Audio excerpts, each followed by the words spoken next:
My brother called me 3 weeks ago to tell me he was alive. He said he needed me to understand something before he told me anything else. And what he needed me to understand was that he had not been lost. I want you to hear that the way he said it, because it matters to everything that comes after. He had not been lost. He had made a choice in a moment of overwhelming clarity, and he had lived inside that choice for 30 years, and he was only coming back to tell me now because his wife had asked him to. His wife. I am going to tell you what that means. I'm going to take you through all of it. Every detail I have. Because my brother Kenneth was not a complicated man before those mountains took him in, and he would want this told straight. Before we get into it, let me know where you're watching from, and if you've had an encounter like this. My name is Walt Strickler. I am 61 years old, and I have lived in Wallowa County, Oregon, for my entire life, except for 4 years at Oregon State in Corvallis. I ranch cattle on land my grandfather homesteaded in the 1920s, a spread of about 800 acres in the valley east of Enterprise, near the base of the ridge that climbs toward the Eagle Cap Wilderness. The Enterprise, so to speak, has never made any of us wealthy. Wallowa County has a population of about 7,000 people, spread across 3,000 square miles of some of the most isolated country in the Pacific Northwest. The nearest city of any size is La Grande, about 60 miles southwest on Highway 82. And La Grande is not large. Enterprise is the county seat, population about 2,000, with a courthouse built from local Bowlby stone in 1910, a Carnegie Library from 1914 that is still the public library, and a brewery that opened in the late 90s called Terminal Gravity that became more well-known than most things in Wallowa County ever get. That is the world I grew up in. Cattle ranching, timber, seasons that matter because they determine everything, and mountains on the edge of the valley that have been the backdrop of every day of my conscious life. My brother Kenneth was 3 years younger than me. He disappeared in August of 1994 when he was 28 years old, on a solo hunting and fishing trip into the backcountry above the Lostine River drainage. The Wallowa County Sheriff's Office searched for 11 days. They found his truck at the Tupan trailhead near Lostine, found his camp gear staged at a site about 4 miles in along the Lostine River trail, and found nothing else. No body, no blood, no sign of an animal attack, no indication of a fall or drowning. Kenneth Strickler walked into the Eagle Cap Wilderness in August of 1994 and did not walk back out. The county filed a presumptive death certificate in 2001, 7 years after he vanished. My mother died in 2008, still not knowing what had happened to her youngest son. And then 3 weeks ago, he called me from a number I did not recognize, and he said, "Walt, it's Kenny. I need you to listen to everything I say before you say anything back. I will tell you that I sat down on the floor of my kitchen when I heard his voice. On the floor, with my back against the cabinet below the sink and my knees drawn up and my phone held against my ear because my legs did not work anymore. I am not a man who uses language like that. I have run a cattle operation through 3 droughts and 2 collapses in beef prices and the loss of both my parents and a marriage that did not survive the second drought, and I have not sat on a floor since I was a child. But hearing that voice, after 30 years of it being gone from the world, put me on the ground before I had any say in the matter. My body understood what my mind had not caught up to yet, which was that the thing I had believed was permanent and closed was not permanent and was not closed. I need to back up and tell you about Kenneth before I tell you what he told me, because the kind of man he was is the foundation of everything else. I am not going to ask you to accept what I am about to describe without understanding who it was that it happened to, because the person at the center of a story like this is the one piece of evidence you can actually evaluate. Kenneth Allen Strickler was born in the fall of 1966, 3 years after me, at Wallowa Memorial Hospital in Enterprise. We grew up on the same ranch, raised by parents who had inherited the operation from my grandfather on my father's side and who ran it as all small cattle operations in Wallowa County get run, which is carefully and with a constant awareness of the thin margin between making it and not. My father was a lean man who said very little and communicated most things through demonstration. He did not tell you how to do a task. He showed you once, and then he stood back and watched you do it wrong a few times until you figured out the right way. That was his teaching method. It was not warm, but it was effective. And Kenneth absorbed it as water absorbs into dry soil, all of it, and quickly. We went to Wallowa County schools all the way through, both of us, which meant a consolidation of students that in any other part of Oregon would have seemed impossibly small. Our graduating class had 23 students.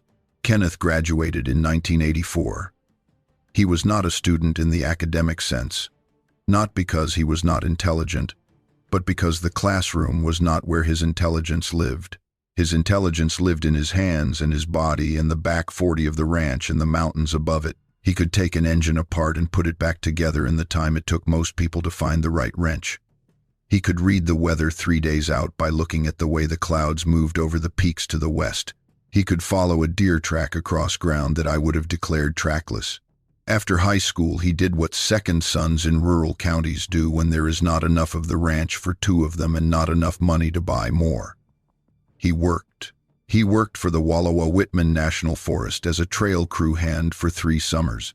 Trail crew work in the Eagle Cap Wilderness is not light work. You are in the backcountry for weeks at a time, clearing blowdowns with a crosscut saw because motorized equipment is prohibited in the wilderness, bridging creek crossings with materials packed in by mule, rerouting trail segments that have been damaged by snowmelt or slope failure. It is the kind of work that teaches a person the wilderness from the inside, not as a recreational destination but as a working system, a place with physical logic that rewards the people who learn to read it and does not forgive the people who do not. Quick thing before we get into it. I have a book coming out. It's called the Bigfoot Codex. It's a compilation of all my research and findings. It's kind of my baby. So if you want to check it out, link's down below. Now let's get you back to the video. He worked for a fencing contractor out of La Grande for 2 years after the trail crew work, which took him into terrain across northeast Oregon and into parts of Idaho, doing the kind of large-scale fencing that ranching operations require, where national forest grazing allotments abut private land. He drove a logging truck for 1 season, when the timber wages were higher than ranch wages. He was building a life from the materials available to him, the land and the mountains, and the physical competence he had inherited from our father and refined through 15 years of using it. What I want you to understand about Kenneth is specifically what he was like in the mountains. The Eagle Cap Wilderness was not unfamiliar territory to him. It was the world he understood best. He had been hiking and hunting in those mountains since he was 12 years old. When our father first took us up the trail from Wallowa Lake into the upper Wallowa River country, a 2-day trip that covered close to 20 miles and gained about 3,000 feet of elevation, and that I remember as being the most physically demanding thing I had done in my life up to that point.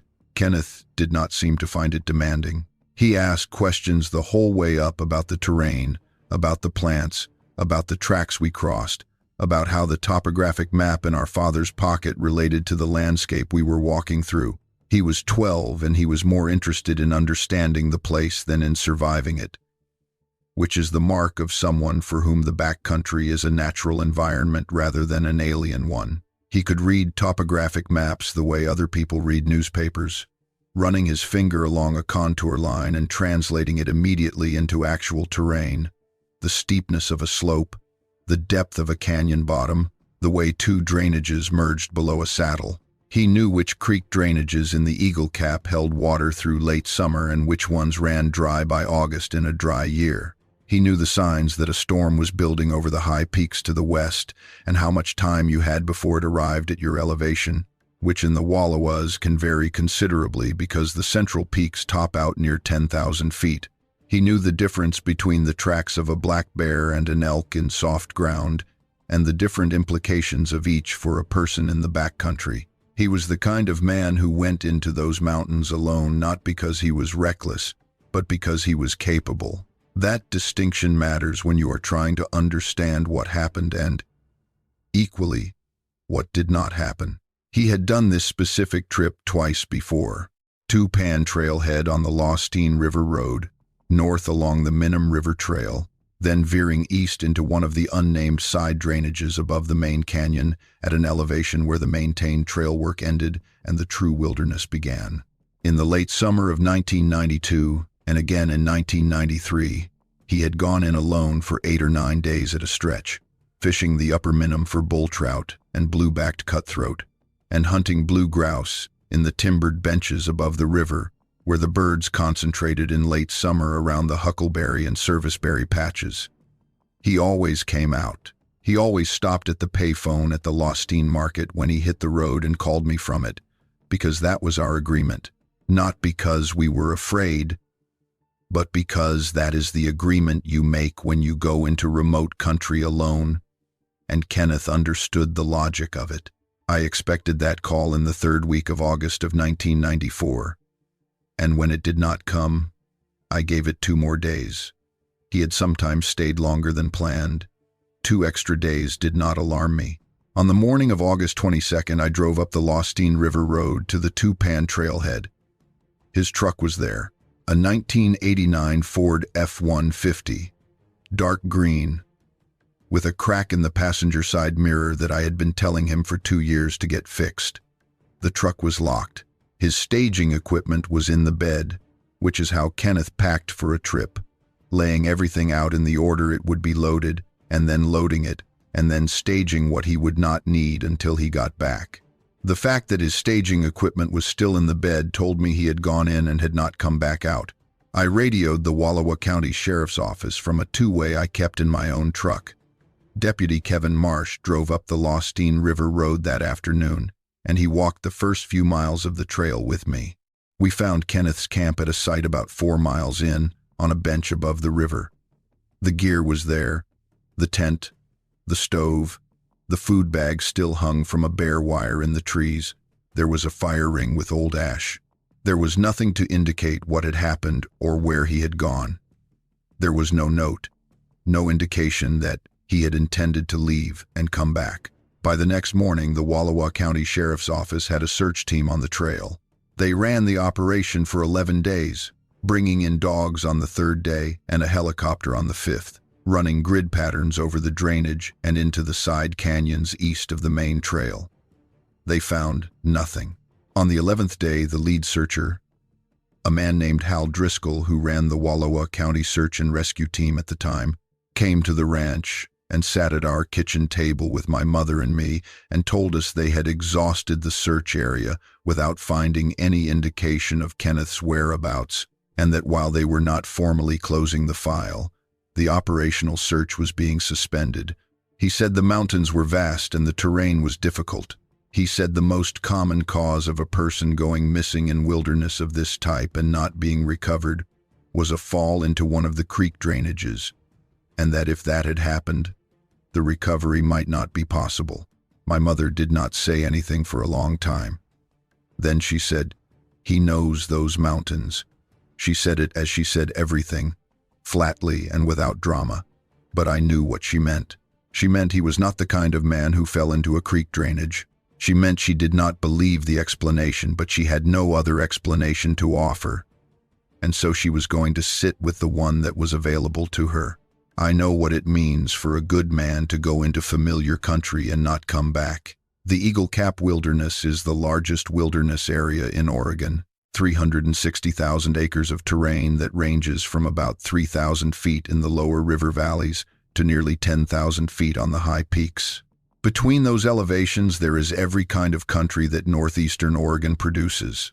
Old-growth Douglas fir and western larch, and Engelmann spruce in the deep valley bottoms, thinning to subalpine fir and whitebark pine on the upper slopes, giving way eventually to open granite and scree in the high alpine lakes that are the feature most people come to see. The mountains were described by early settlers as the Switzerland of Oregon, which is not promotional language. They are genuinely that impressive, and they are genuinely that demanding. The Minim River drainage in particular is not country that forgives errors of judgment.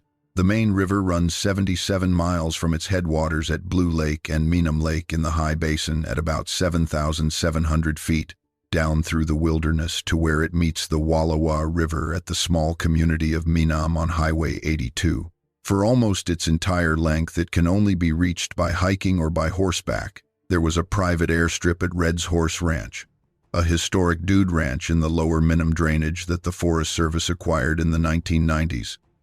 And that strip was open for landings, but for the purposes of getting a search team into the upper drainage and the side drainages east of it, the only way in was on foot. The terrain in those side drainages is steep and heavily timbered in their lower sections, the timber so thick in places that the visibility drops to 20 or 30 feet, and the sound of the water is the only reliable navigational reference.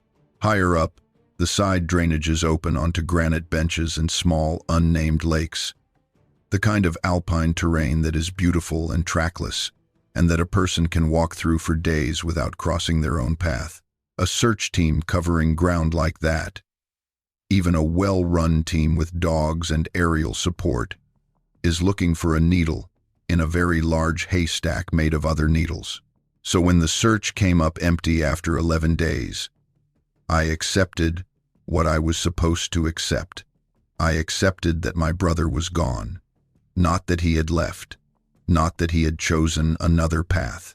He was gone as people go when the mountains take them. I grieved him accordingly, and the grief was real.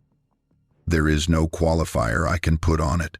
He was my brother, and he had been part of my daily life since I was 3 years old, and I missed him. So that has a physical component, a specific absence that you notice in the body at particular times of day, at dinner, in the morning when you first wake up, in the cab of a truck on a long drive, when the silence that is usually filled by the other person is not filled. My mother grieved in her own way, which was quieter than mine and longer lasting. She did not stop asking about Kenneth in the sense that she never stopped mentioning him, bringing him into conversations in ways that were matter of fact, as if the loss were a fact of the world rather than an event that had happened to her. She kept his room at the ranch the way it was, not as a shrine, not in a dramatic way. She just did not change it. When she died in 2008, after the presumptive death certificate had been on file for 7 years, his room still had the same bedspread it had when he was 28 years old. I am telling you all of this so you understand the weight of what I heard when my phone rang 3 weeks ago. He told me he needed me to come and meet him. He could not come down to the valley, not all the way, not to Enterprise or to the ranch. He could come to the forest road, to a pull-off above the Lostine River road that he named specifically, the one with the damaged Forest Service sign, where the road bends east before it reaches the trailhead. He said he would be there at 7 in the morning on a Saturday 3 weeks from that call. He said he would be as alone as he could be. I asked him what that meant. He said he would explain when we were face to face. He told me to come alone. No phone past the turnoff to the forest road. No camera. No recording device of any kind. He said these were conditions, not preferences, and that he understood if they were unacceptable to me, but if they were, he could not do this. His voice was completely calm when he said it. Not the calm of a frightened man performing steadiness. The calm of a man who has thought through every word of this conversation many times over a long period and has arrived at the exact phrasing that is honest. I asked him one question before I said anything else. I said, "Kenny, are you okay? Are you hurt or sick or being kept somewhere you do not want to be?" He paused. The pause was brief, but it had weight in it. The weight of a man arriving at the true answer rather than the quick answer. Then he said, "Walt, I have never been better in my life." And I believed him. I want to be precise about this because it was the determining factor in everything I did afterward. I did not believe him because I needed to.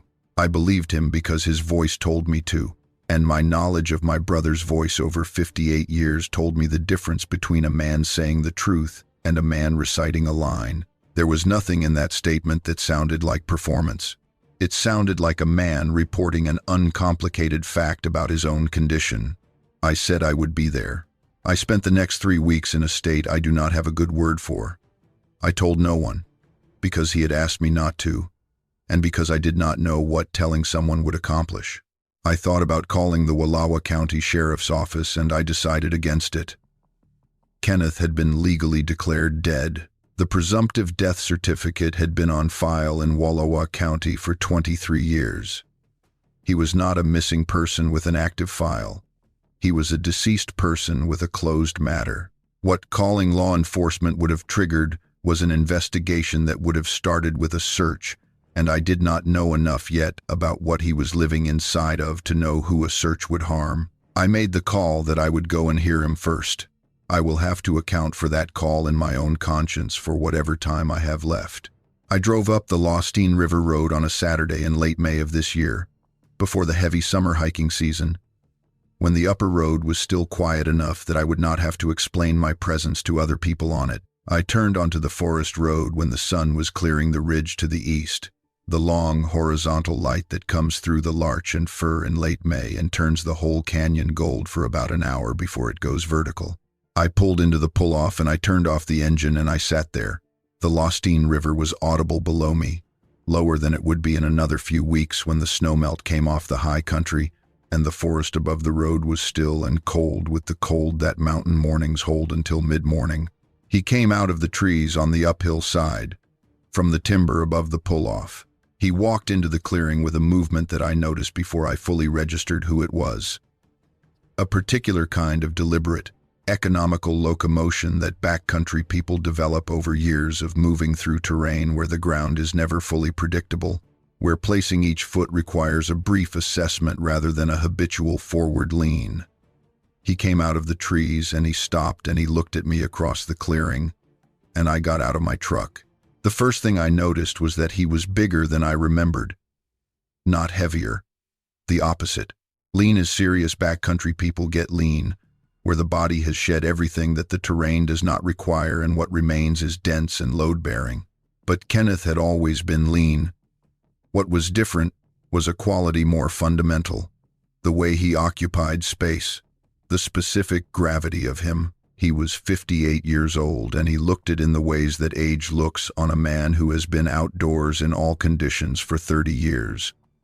The weathering of the skin, the gray in the hair and beard, the deepening of the lines that the sun and the cold put into a face over decades. But underneath that he looked healthy, so that I could not reconcile with 30 years without medical care and 30 years of living at altitude, in conditions that a rational assessment would have predicted would take years off a person's life. He walked toward me and he put his hands on my shoulders and he looked at me. His hands were the hands of a man who has done prolonged heavy physical work in all weathers for a very long time. Hard at the knuckles, broad across the palm, calloused in the specific patterns of a person who works with tools and climbs and carries weight. Not the hands I remembered on my 28-year-old brother. Different hands. He said, "I know this is a lot, Walt." I said, "You're alive, Kenny?" He said, "I am." I said, "Mom is gone. She died in 2008. She never knew." He closed his eyes. He stood in the clearing with his eyes closed for a moment that was long enough to have substance, and then he opened them, and he said he knew about Mom. He said he had found out sometime later that there were ways to know things when you were paying attention to the world on its own terms, and that the news of our mother's death had reached him eventually in a way he would not be able to explain satisfactorily. He said he was sorry as a man says sorry when they have been saying it inside themselves for years already, and the saying of it out loud is just the surface edge of a much deeper thing. We got in my truck. I had a thermos of coffee that I had made at 4 that morning, sitting in my kitchen in the dark, running through what I was going to say, and arriving at nothing useful, and I poured him a cup and he took it in both hands and held it for a moment before he drank it, with the specific attention of a person who has been away from things for a long time and is taking it back in carefully, documenting it. He set the cup on the dash and he looked out the windshield at the ridge above the pull-off, the same ridge we had looked at from different points our entire lives, and he began. He told me that on the third day of his trip in August of 1994, he was about 6 miles up the Minim River Trail from the Tupan trailhead. He had camped the night before on a flat bench above the river, a site he had used the previous year. He went out before full light to fish a pool he knew, a deep bend in the river a half-mile from camp where the current slowed and the water was clear and cold and the big bull trout held at the bottom. He was moving along the bank quietly, as you move when you do not want to disturb the water ahead of your approach, picking his way between the willows and alders that lined the bank at that stretch of the river. He went around a bend and he stopped. A figure was standing in the river, in the water up to its thighs, in the deepest section of that pool, facing away from him toward the far bank. His first thought was bear. He told me he wanted me to understand that his first thought was exactly what any rational person's first thought would be. Because black bears do stand in rivers in late summer, especially in years when the berry crop is thin and the fish in the mountain rivers are worth the effort. A black bear standing in a river with its back to you, at distance, in early morning light, is an easy misidentification. He held that identification in his mind for approximately 2 seconds. Then he rejected it. The proportions were wrong. A bear standing upright in water holds the posture of a quadruped that is temporarily bipedal. There is always an inherent instability in it, a forward lean that corrects itself, a slight lateral motion. What he was looking at was standing in the water with the balanced, settled posture of a being for whom bipedal stance was natural, the weight distributed as human weight does, across the flat of both feet, with the spine vertical and the shoulders level. And the size was wrong in the wrong direction for a black bear. The water in that pool came up to its thighs, and Kenneth knew how deep that water was because he had waded it the year before. The arithmetic of what he was seeing did not produce anything close to a black bear. He stood still and he let himself look without trying to force what he was seeing into a category. He told me this was a deliberate act, that he made a conscious decision to stop trying to identify and to simply observe, because the identifying was not working and the observations were not going to stop being what they were just because he needed them to be a different shape. She turned and faced him. She heard him or sensed him by some means he could not identify, because he had not made a sound. She turned in the water, and she was facing him across about 40 feet of river, and she was looking at him with an expression and an attention that he described as the most unsettling thing about the whole encounter, not unsettling in the sense of frightening, but unsettling in the sense of disrupting a framework he had not known was there. The framework was his assumption of what occupied the category of being that looks at things with intention and assessment and curiosity. The framework assumed a human on one side of that category and everything else on the other side. What he was looking at across 40 feet of cold mountain water did not fit neatly on either side of that line. She was female. He knew this immediately in the way you know the sex of a person from how they stand and the proportions they carry. She was very large. He estimated at least 8 feet tall from where he stood on the bank, though he said that estimate might be low given the conditions he was working with. She was covered in dark hair that was not uniform, thicker across the head and shoulders and upper arms, thinning across the face to where her features were visible in the early light. Her face was the architecture of a human face in the broadest sense, the features arranged in the right relationship to each other, but the proportions were heavier and more pronounced, the brow ridge more developed, the jaw wider, the nose broader and lower bridged. Her eyes were dark, and they were looking at him with a quality of attention that he could not characterize as the attention of any animal he knew. They stood like that across 40 feet of river for what he believes was close to a full minute. Then she turned and walked out of the river on the far bank. She walked with the same settled, unhurried movement she had had standing in the water, the movement of a being that has no need to hurry. She went into the timber on the far bank, and within about 10 seconds he could no longer see her. He stood on the bank for a long time. He told me that the experience of watching it walk into the trees and become invisible was one of the stranger parts of the whole morning, not because it was supernatural, but because of how quickly and completely it happened. One moment she was there, solid and visible and more present than anything else in the landscape, and then the timber absorbed her and there was nothing. No sound after a moment, no movement of branches, nothing. He went back to camp. He sat by the dead fire from the night before, and he put the fire back together, and he made coffee, and he sat there for several hours. He was thinking about his options, and he was honest with me about what those options were.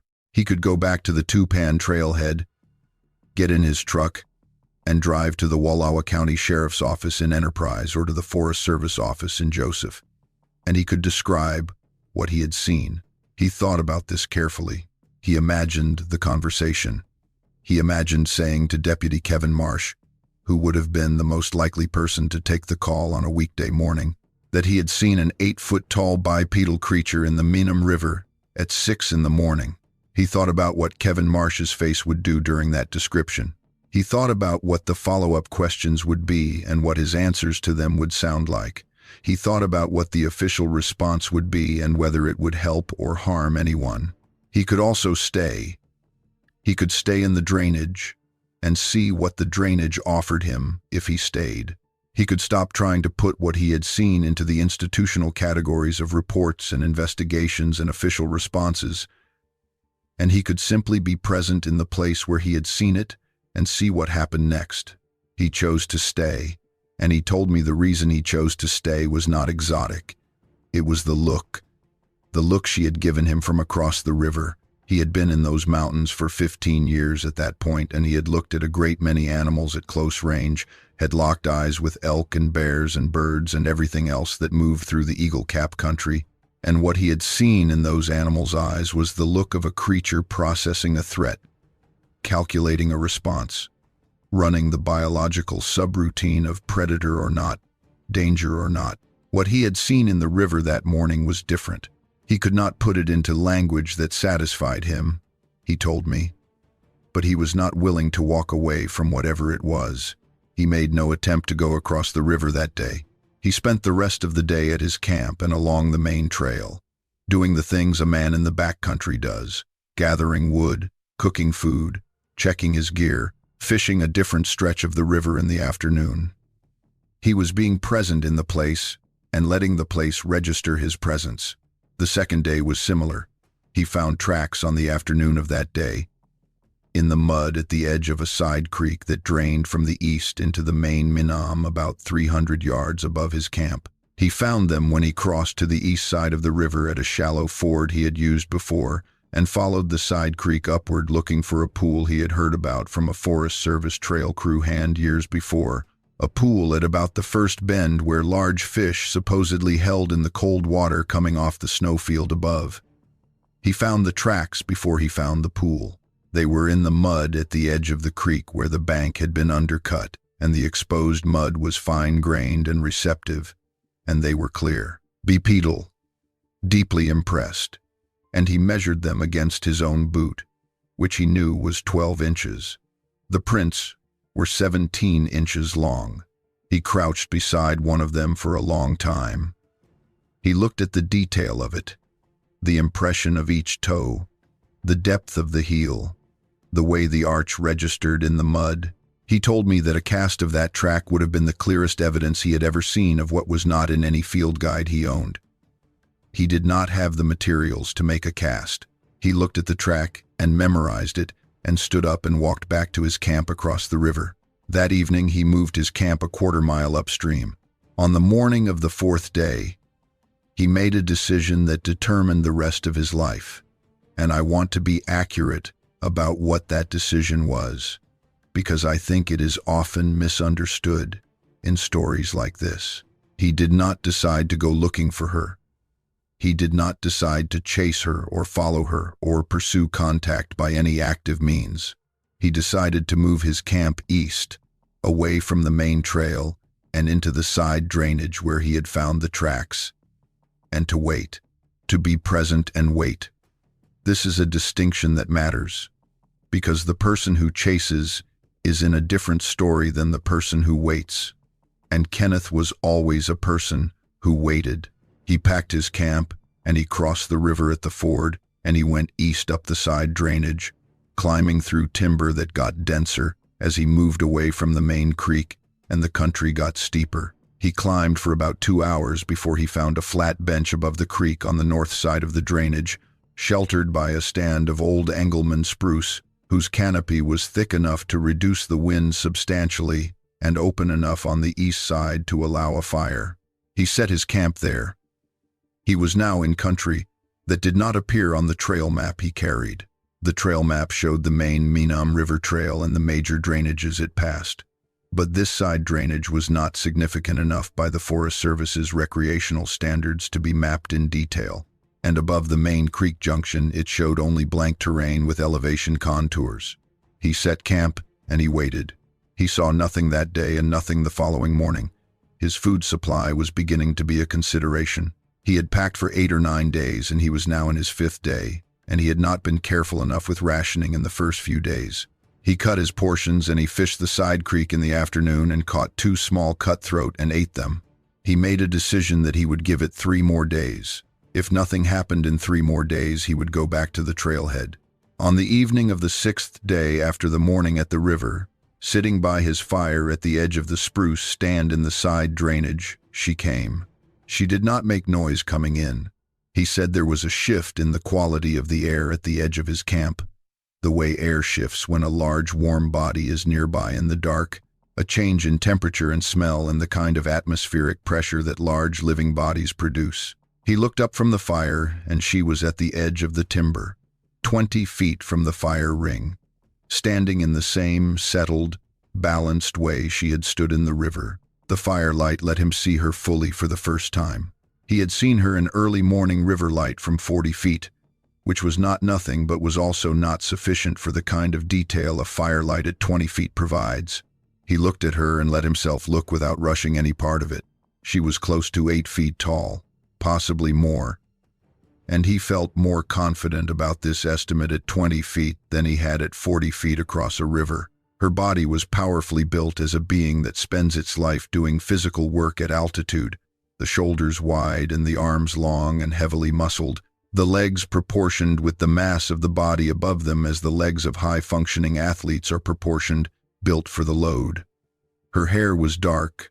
What he thought in the firelight was very dark brown or black, and it varied across her body, thick and full on the head and across the shoulders, and thinning toward her face, where it was sparse enough at the cheekbones and brow that the skin beneath was visible. Her skin on the face was darker than he might have expected, the tan of someone permanently outdoors, and the lines in her face were the lines that deep weather makes, not the lines of age exactly, though he could not estimate her age with any confidence.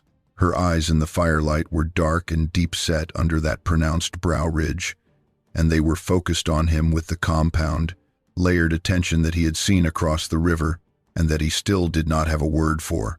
He said later that the closest word he could find was recognition, not in the sense of knowing him from before, but in the sense of seeing him clearly, seeing through the surface presentation of a person to whatever is underneath it. He said it was the most thoroughly seen he had ever felt, standing at his own fire in the dark. And it was not a comfortable feeling, but it was an honest one. He put his hand out, palm up, toward her, not reaching. He could not fully explain why he did this when he told me, and I believe him that he could not explain it, because the explanation he gave me was the honest one, which is that it was not a reasoned act. It was a response. As certain things in a conversation call for a certain response, and you give it without consciously deciding to. She was communicating something with her posture and her stillness and the quality of her attention, and his hand going out was what his body gave back to that communication. She looked at his hand. She looked at his face.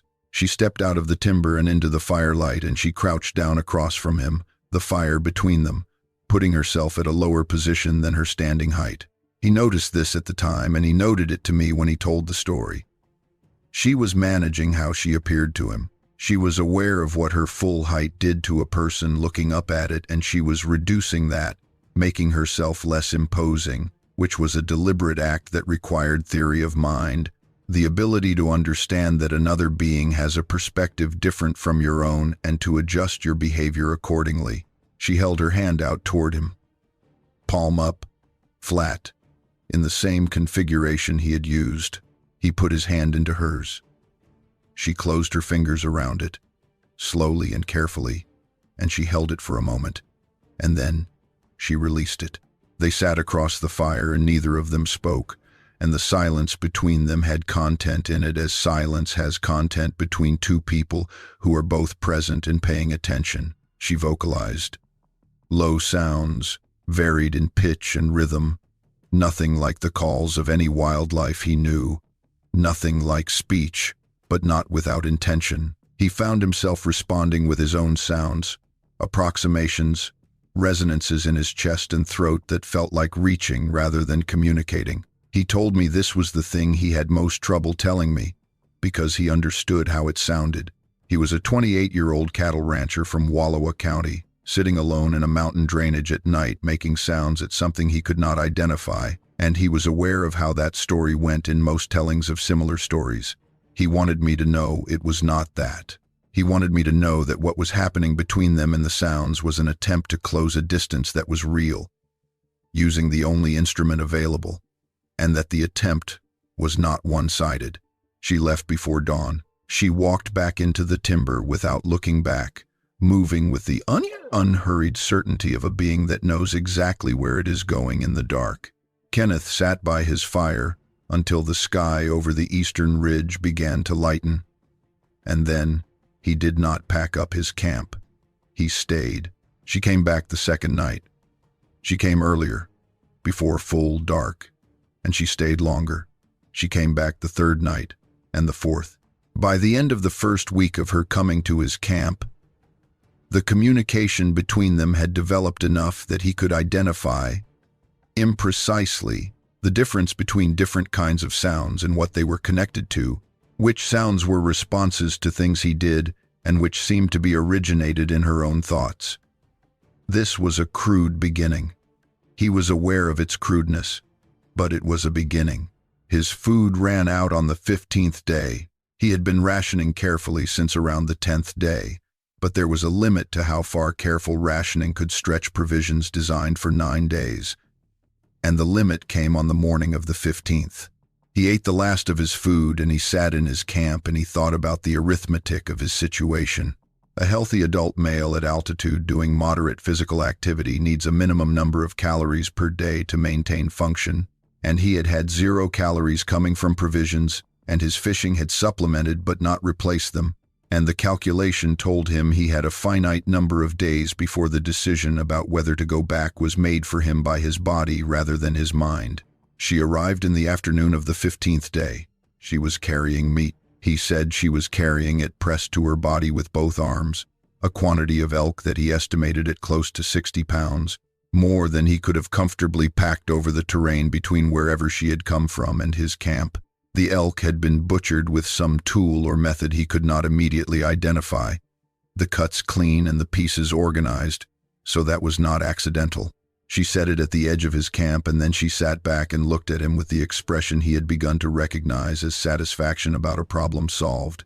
He built his fire and cooked the meat on flat rocks beside it.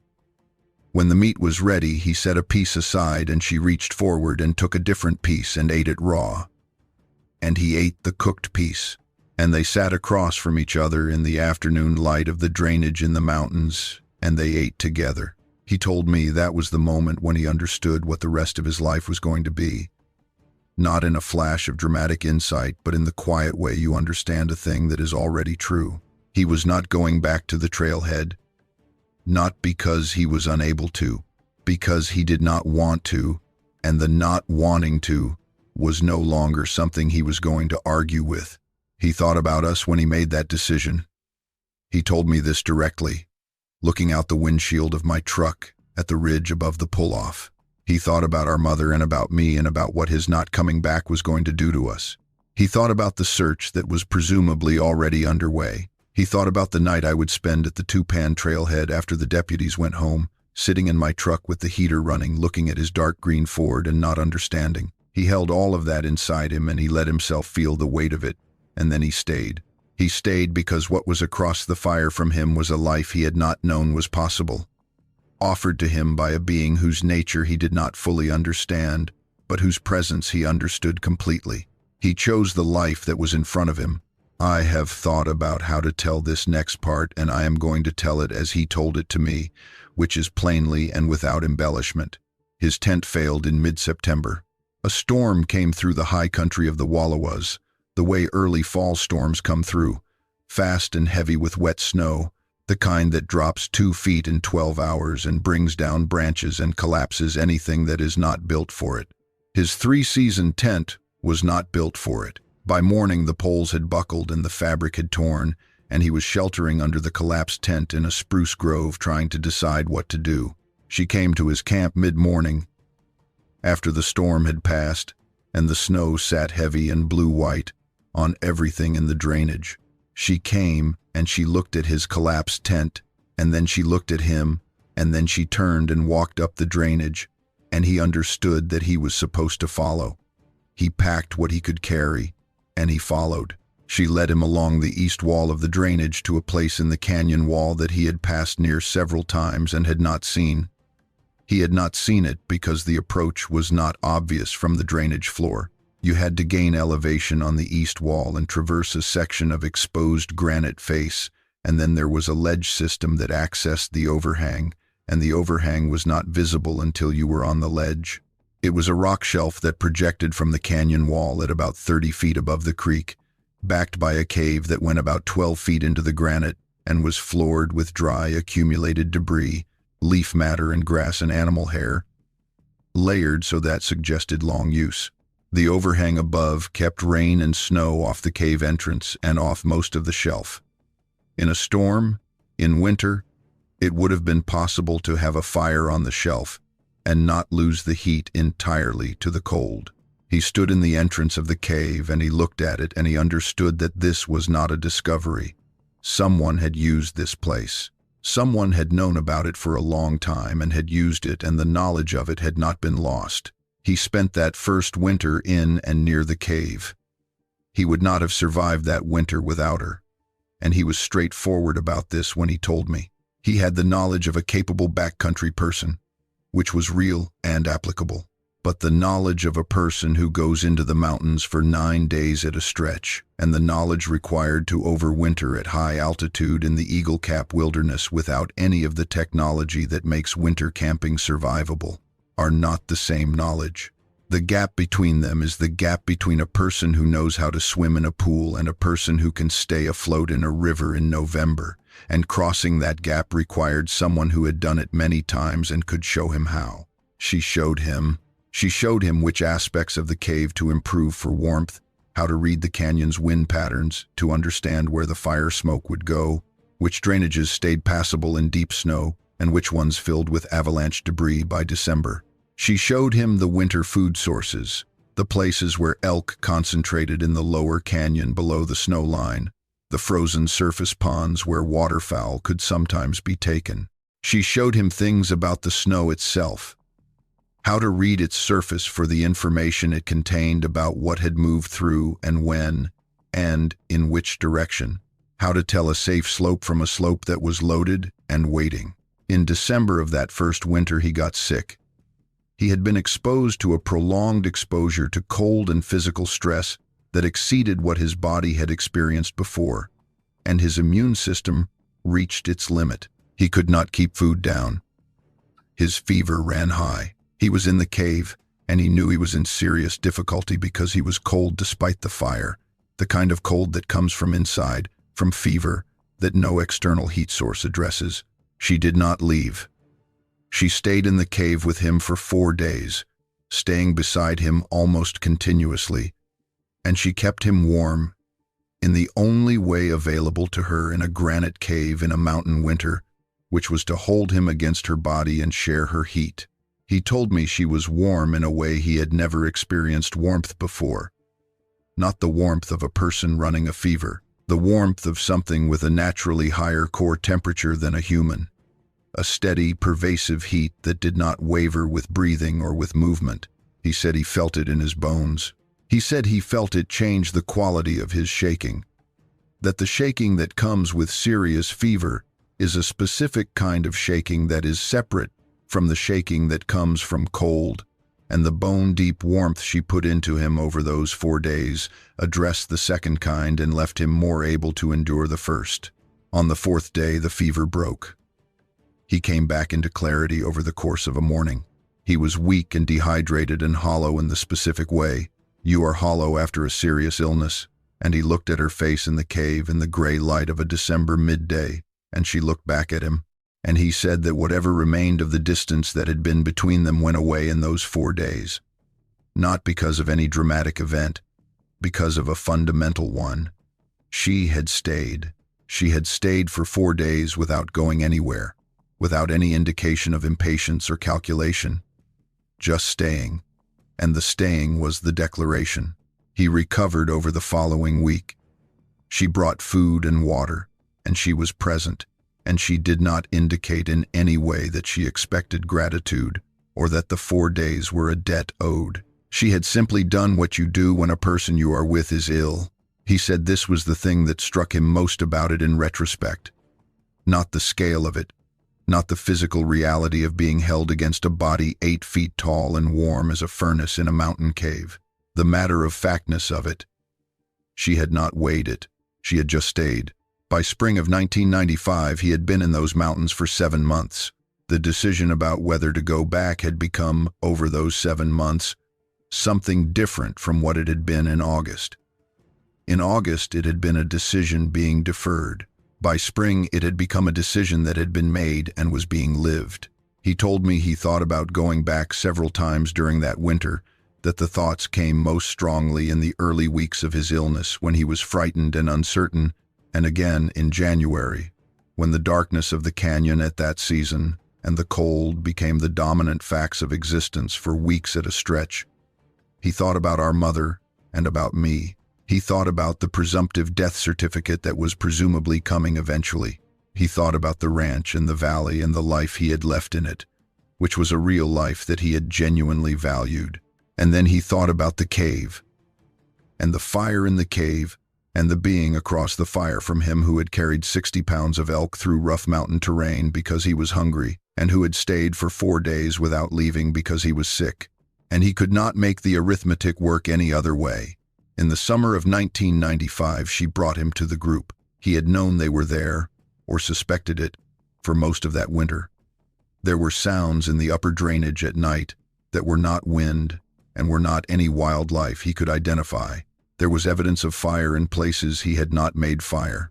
There were times when she oriented toward the upper drainage with an attention that was different from her attention to everything else. The particular way you orient toward a group of people you belong to, even when you are not with them.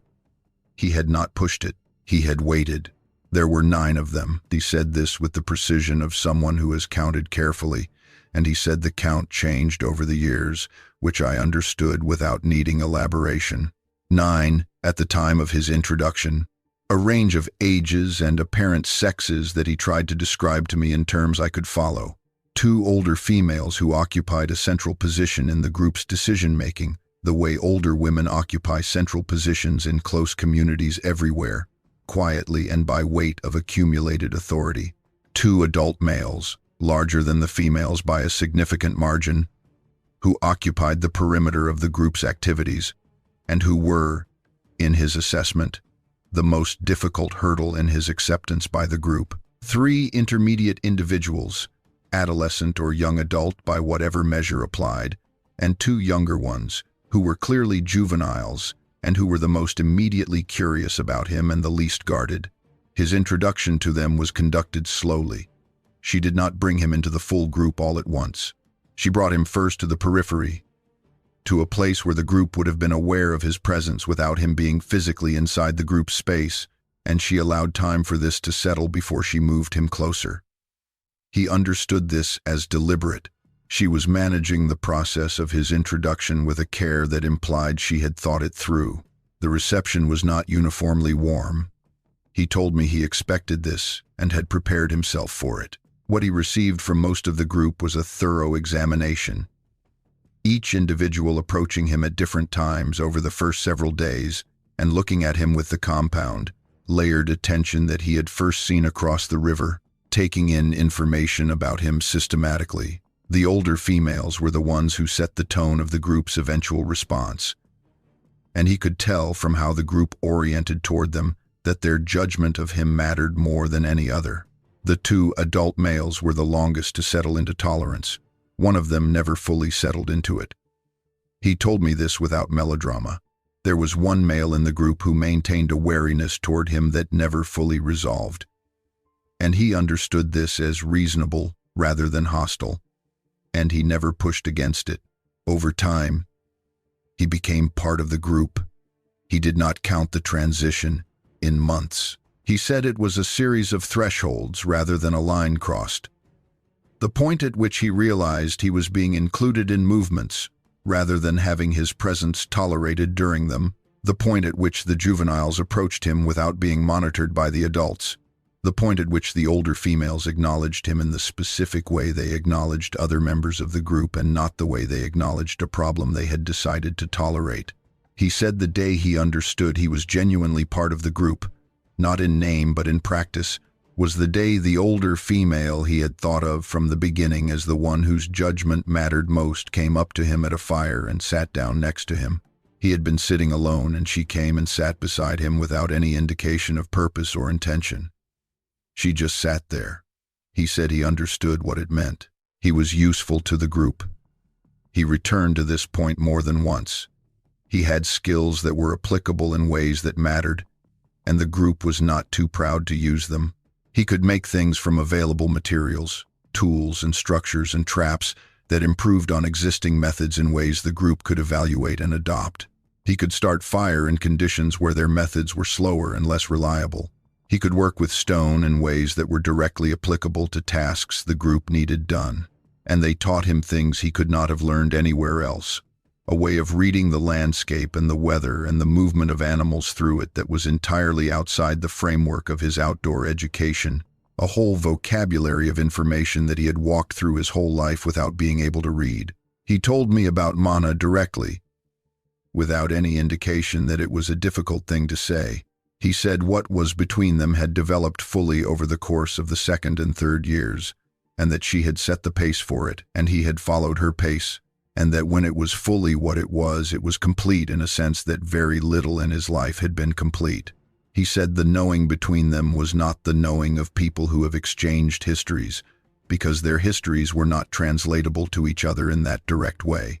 It was the knowing of two beings who have been present for each other in demanding conditions over a long period of time and have seen each other clearly in those conditions. He said it was enough. He said it was more than enough. He said they had 3 children. He said this plainly, looking out the windshield.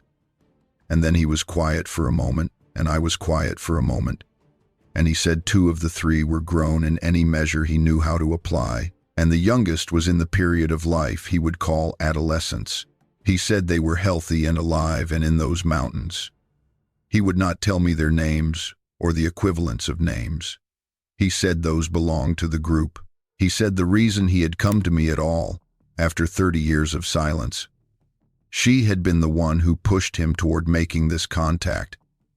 And he said this without any indication that it was unusual for her to push him toward things, and for him to take the push seriously. He said she had understood over the years what his silence was costing the family he had come from, because she could see it in him, and because she understood loss in ways that her own life had taught her. He said she had watched him carry the weight of our mother's not knowing and of my not knowing, and that she had decided the weight was worth putting down if it could be put down without endangering the group. I asked him what that risk looked like in practical terms. He said the group's location was the primary risk. They had survived in the Eagle Cap wilderness for a period of time that exceeded the historical record of human settlement of the Wallowa Valley by a margin he could not measure precisely. They had survived by being careful and by being intelligent about the management of their own visibility, and the intelligence required for that was not different in kind from the intelligence required for any long-term strategic planning. They knew the wilderness, so that made official search operations look like a person looking for a specific grain of sand on a beach. They could move through terrain that a search party would spend days covering in a fraction of the time. They had never been documented because they had never allowed themselves to be documented, And the never allowing was not passive. It was active and continuous, and it had been refined over generations. He said he had agreed to conditions when he decided to come out for this meeting. He would not reveal their location beyond the general area that the size of the wilderness protected. He would not describe their travel patterns or shelter locations or the specific drainages they used. He was here to tell me he was alive and why, and he was asking me to accept that the rest was not his to share. We sat in my truck for another hour after he said all of that.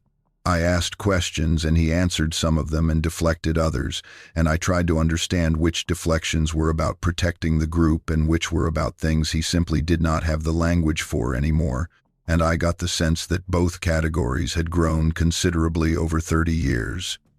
Language is a thing you need other people to maintain.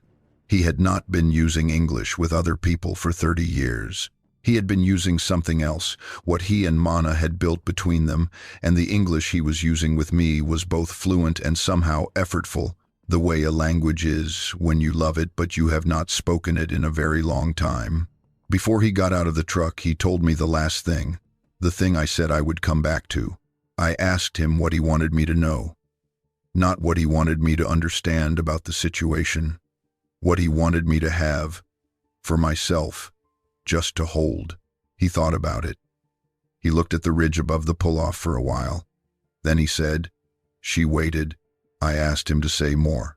He said that in the communication they had built between them, there was a concept that he had tried for years to find an English equivalent for and had never quite managed, because the concept did not have an English equivalent in any word he knew. He described it as the act of continuing to be fully present for another person while they are still arriving at what they are capable of. Not waiting in the sense of enduring the wait. Waiting in the sense of maintaining your presence and your attention towards someone without any demand that they be ready for something before they are ready, and doing this not as a sacrifice but as the natural expression of what you feel. He said she had done this from the beginning. From the night she came to his fire and crouched across from him and held his hand in the firelight. She had never hurried any of it. She had let him move toward the life they were building together at whatever pace was genuinely his, and when he was slow, she was present through the slowness, and when he was uncertain, she was present through the uncertainty, and when he was afraid, which he was sometimes in those early months, she was present through the fear. Not trying to eliminate it, but not leaving because of it either. He said she was still doing this. 30 years in, she was still extending the same quality of presence toward the parts of himself that he was still arriving at. He said he did not think she would ever stop. He said, "Of all the things I want you to know, Walt, of everything in those mountains and everything that happened, that is the one thing, that there is something in the world that knows how to wait for you to catch up to what you are being offered, and that it is worth going a long way to find it." Then he opened the door of my truck and he got out and he walked toward the timber, and I watched him go until the tree line took him, and then I sat alone in my truck for a long time. I have not told anyone except you. I have not called the sheriff's office. I have not consulted an attorney, though I know I should and will eventually. I am 61 years old and I have ranched Wallowa County land my entire adult life. And I have never in that life told a story I could not back with something harder than one man's word. I have no physical evidence for any of it. And I knew that going in. What I can tell you is that my brother Kenneth Strickler is alive. He was standing in a mountain pull-off in late May of this year, and his hands were on my shoulders and his voice was in my ears, and he was alive. He is in the Eagle Cap Wilderness at this moment, in a place I do not know specifically and would not say if I did. He is with a family. He is with a person who has been his partner for 30 years, and who has given him 3 children, and who, after 3 decades, looked at the grief his silence was causing the family he left, and decided the grief was worth addressing. She asked him to call me. "I want you to think about that." She asked him to call me. I drive up toward the ridge most evenings now. I stop the truck on the county road above the ranch and I get out and I look at the mountains the way I have looked at them my whole life. The same mountains, I have looked at these mountains on every kind of day there is in Wallowa County. In the clear cold of January, when the peaks are white against a sky that is so blue it looks artificial, and in August, when the heat shimmer off the valley floor, turns the lower slopes soft and indistinct, and in the fall when the larch go gold on the upper slopes, which is a thing that happens in the Eagle Cap country every October that makes the whole wilderness look like something that was designed to be beautiful rather than something that just is. I have looked at these mountains every day of my life. They look the same. They are the same. And my understanding of them is not what it was. 360,000 acres, 77 miles of river, country that can only be reached on foot or horseback for most of its length. Country where a search team spent 11 days and found nothing. My brother is in there. His children are in there.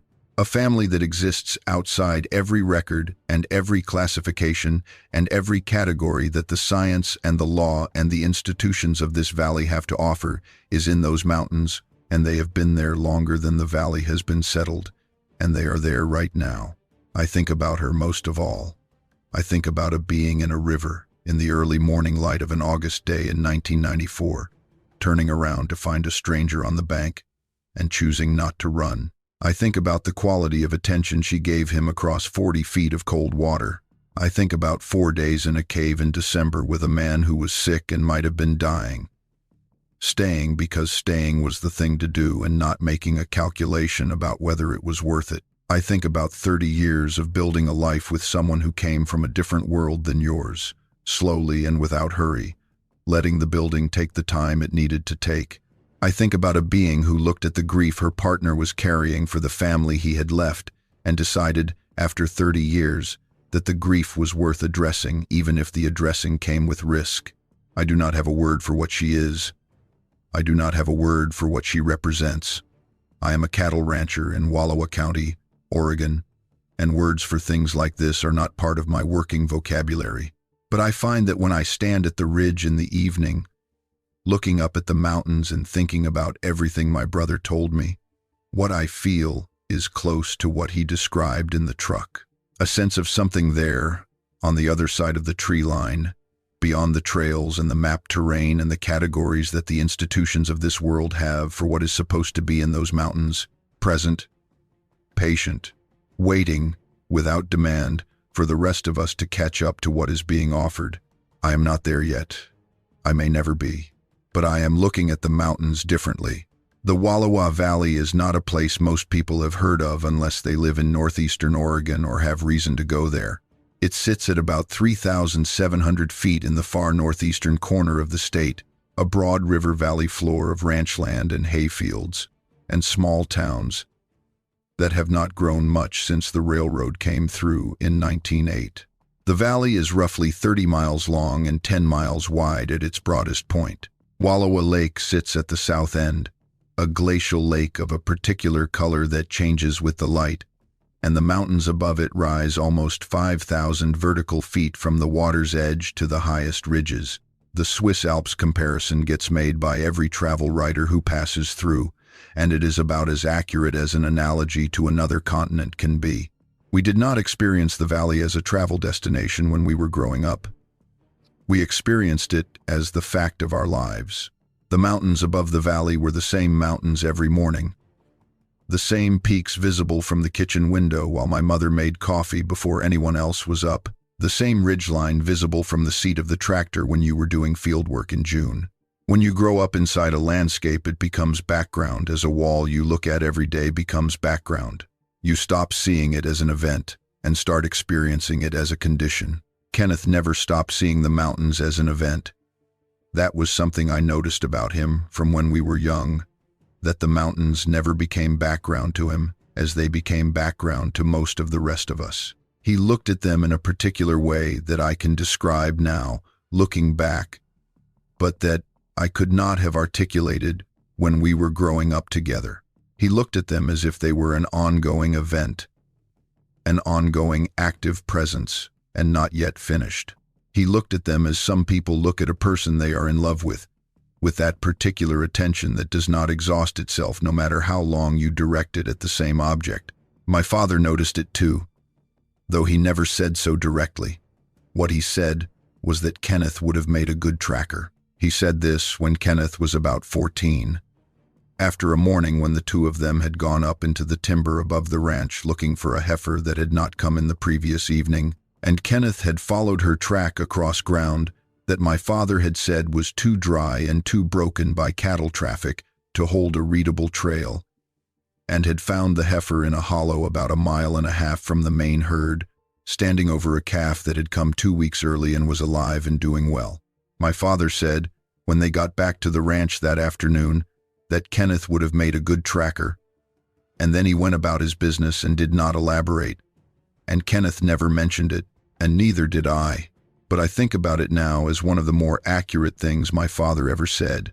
My father died in 1989, 5 years before Kenneth disappeared. He had a heart attack in the machine shed in April while he was working on a baler, and by the time my mother found him, he had been down for a while. He was 61 years old.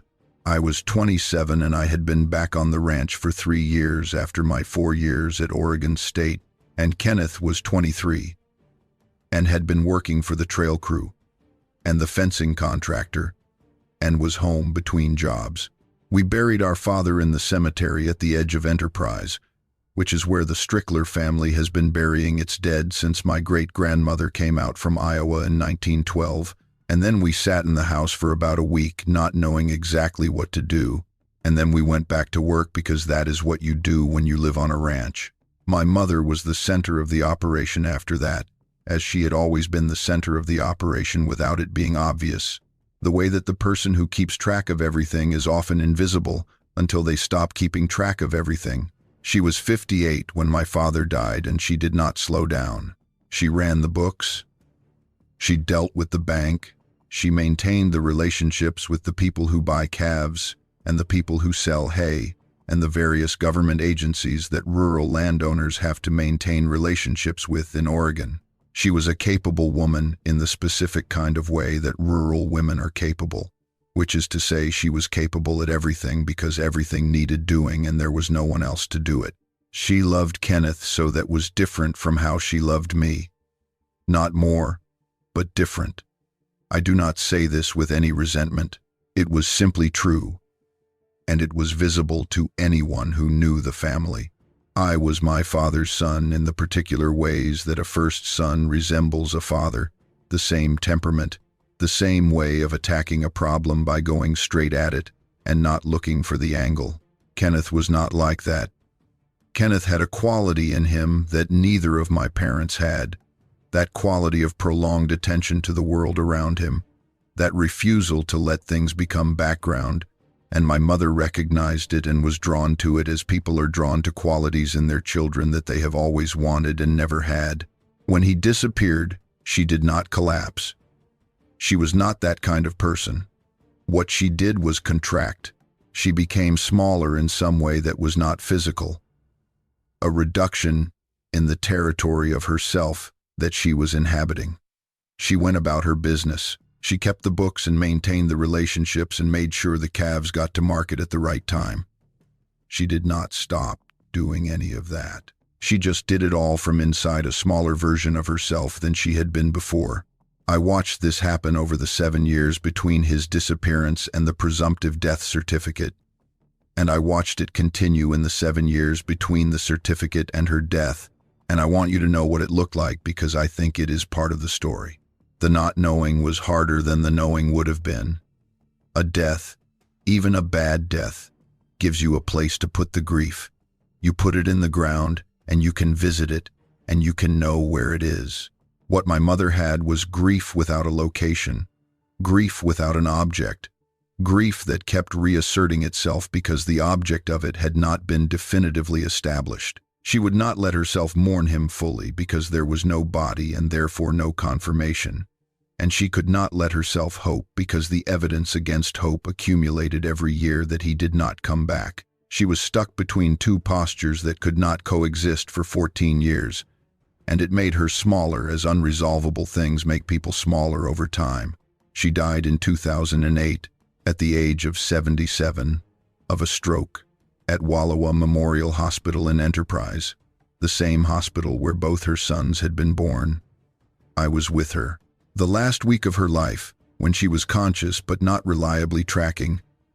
She asked about Kenneth twice, not asking where he was or what had happened, just asking for him by name, as people in that state call for the ones who matter most. I told her I didn't know where he was. I told her I was there, which was also the truth, and which was what she had available. She is buried in the same cemetery as my father. I tend the graves when I can. The 11-day search is worth telling in more detail than I gave it before, because the detail of it is what tells you how completely it failed to find any trace of Kenneth, and how completely that failure can be explained by things that had nothing to do with what actually happened to him. Hal Driscoll, who ran the Wallowa County Search and Rescue Team, was a thorough man who had been doing that work for over 20 years by 1994. He was 60 or so at the time, a retired Forest Service employee who had gone into search and rescue work after his retirement because it was the closest available thing to the work he had been doing for 30 years. He knew the Eagle Cap Wilderness as well as any professional search manager could know it, which meant he knew its particular challenges and was realistic about what was possible in 11 days with the resources he had. The search team worked outward from Kenneth's camp in a systematic pattern, covering the main drainage north and south of the campsite first, then extending to the side drainages on both the west and east walls of the canyon, then extending again to the higher country above the drainage floor.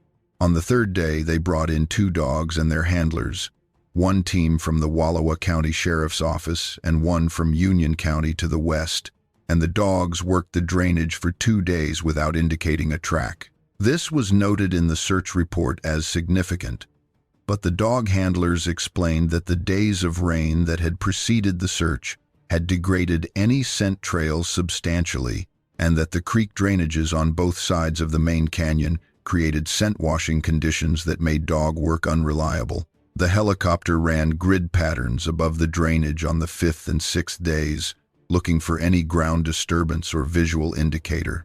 The drainage floor along the main trail was clearly visible from the air in the places where it was open, but the side drainages east of the main trail were heavily timbered for the first several hundred feet of elevation gain, and what was under the canopy of that timber was not visible from the air. The granite benches above the timber, which were visible from the air, showed nothing. On the 8th day, they extended the eastern search area to include the first 2 significant side drainages east of the main trail. They found no indication of Kenneth in either drainage. What they did not do, because they did not have the manpower and the time, was search the side drainages above the first 2.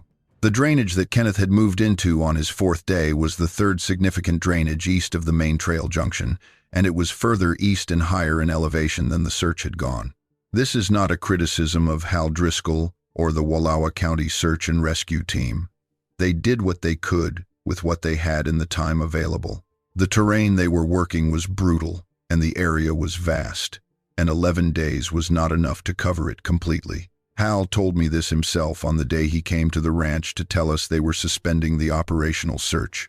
He said they had worked the most probable areas given everything they knew about Kenneth's last known position and his stated plans, and they had not found him. He said that did not mean he was not recoverable in the future if circumstances changed, and that the file would remain open. He said those things, and I believed he meant them, and I still do. But the circumstances did not change, so that led to recovery. Because what had happened to Kenneth was not the kind of thing that search operations find. I went back to the Tupan trailhead several times in the months after the search was suspended. I went alone, with a pack and enough gear for a few days, and I went into the drainage and I walked the trail north to his campsite, and I sat at his campsite and I looked at the mountains around me, and I tried to understand what the mountains had done with him.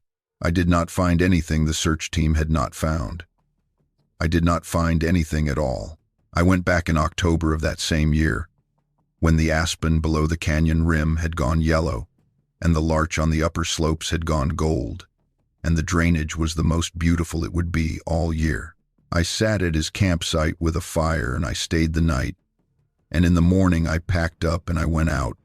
And when I got to the trailhead and I saw his truck still there, still locked, still with the cracked mirror on the passenger side, I sat in my own truck for a while before I drove away. The truck stayed at the Tupan trailhead for 2 years.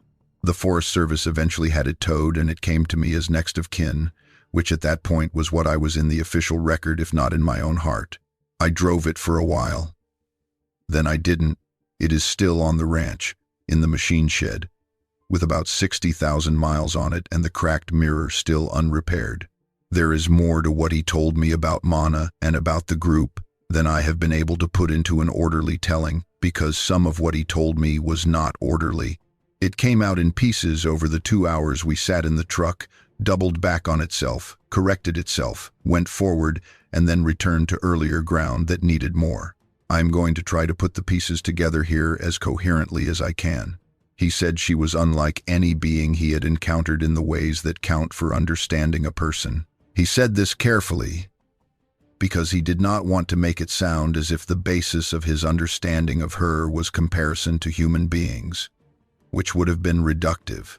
He said the ways that count for understanding a person are the ways that have nothing to do with language or shared cultural context, and everything to do with how a being behaves when things are difficult, how they treat the people they care about when caring is costly, whether they are honest as a being does when it has no theory about honesty but simply does not have the mechanism for dishonesty, whether their attention toward you is genuine and prolonged or whether it is conditional on something you have to maintain in order to keep it. He said by all of those measures she was the clearest person he had ever known. He said she did not have a dishonest register. He said she did not have a performance mode, a version of herself that she presented to the world as distinct from the version she was when she thought no one was watching. He said what you saw was what was there, at all times, in all conditions, and that this was so different from what he had experienced in his life among humans that he had not fully understood until he had been with her for several years. What a relief it was. He said she was funny.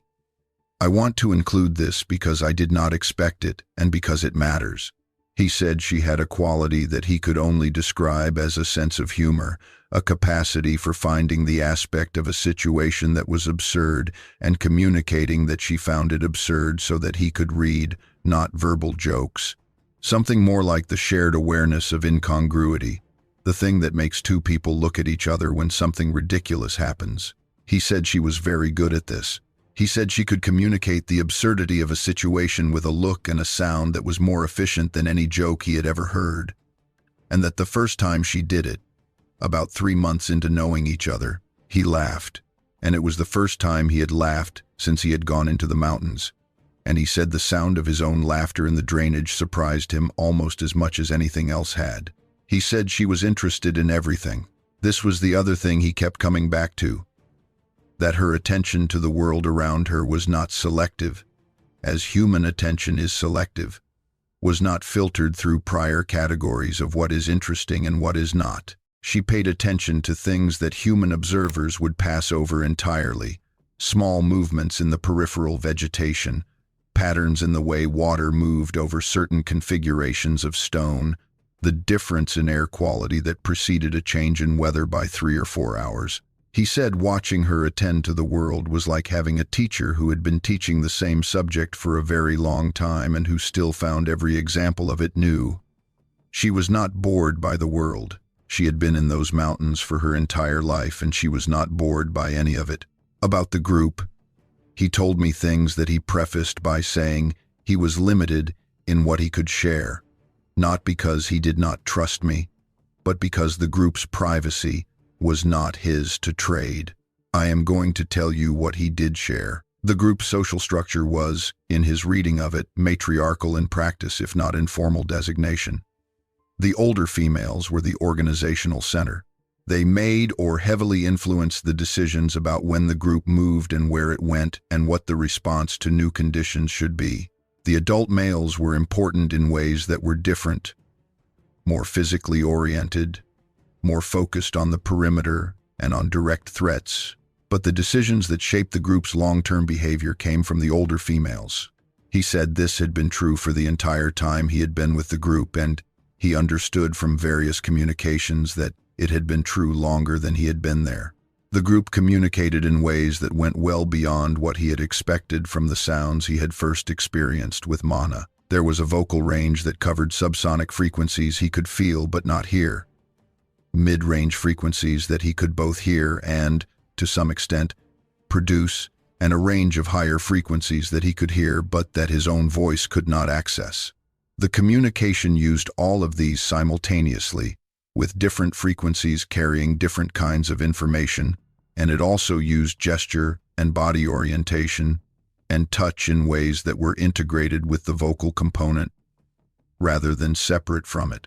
He said after several years of immersion in it, he had developed a working understanding of maybe 40% of the communication in the frequency ranges he could access, and that 40% was enough to follow most conversations, even if he could not always follow the nuances. He said the group had memory in the collective sense, shared history that was maintained through a form of transmission he could only partially follow, the deliberate conveyance of information about places and events and seasonal patterns from older members to younger ones, in ways that kept the group's knowledge continuous across generations. He said some of the place knowledge they carried was very old. He said this without elaboration, but how he said it implied very old. So that made the 150 years of European settlement of the Wallowa Valley look recent. He told me that the group had encountered humans before his own encounter.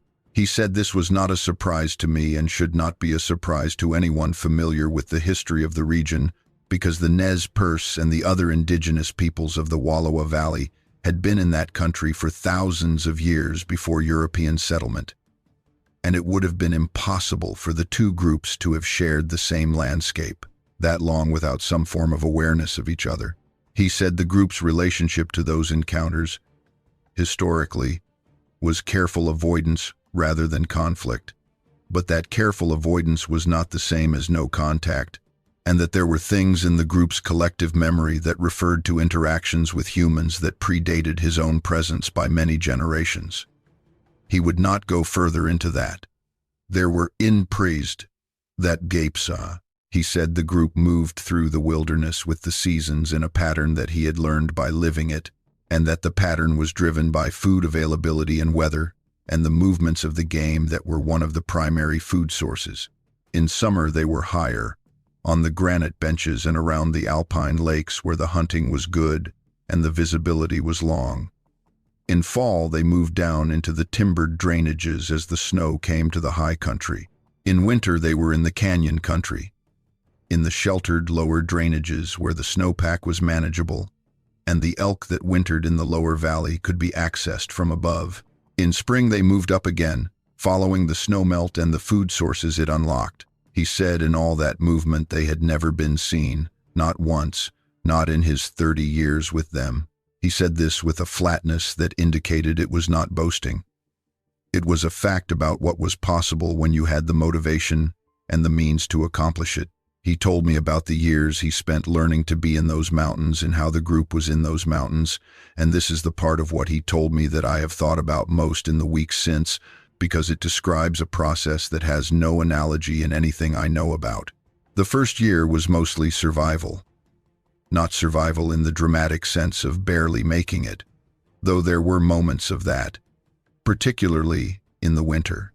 Survival in the sense of learning the basic requirements of his new context, understanding what the environment demanded of him and how to meet those demands, building the physical and practical competencies that he needed in order not to be a burden on the group.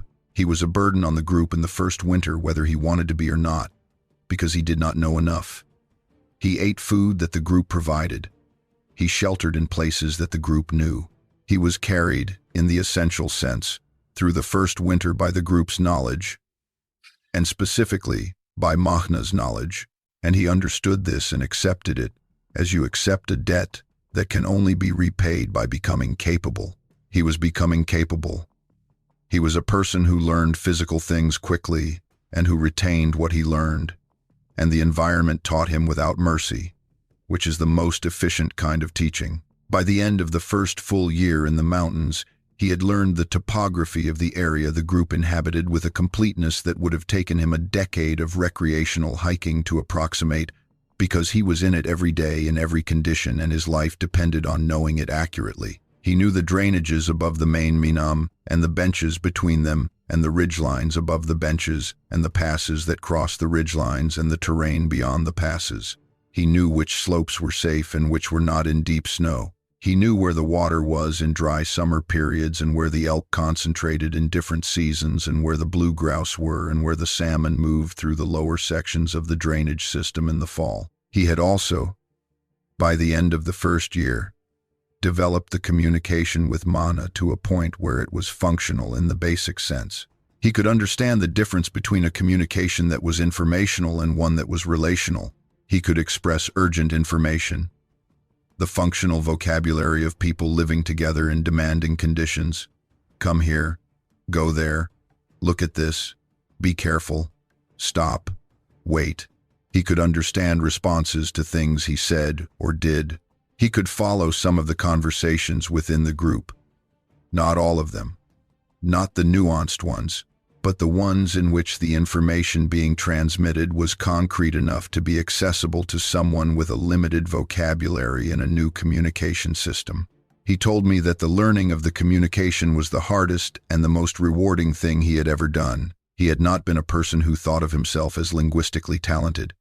He had found languages difficult in school, had taken 2 years of Spanish in high school, and retained almost nothing. The communication he was building with Mana and with the group was not language in the sense that Spanish was language, with the grammar and syntax and the heavy overhead of formal rules. It built from sensation and pattern outward, beginning with the physical, with what the body can express directly, and adding complexity, layer by layer, as the foundation became secure.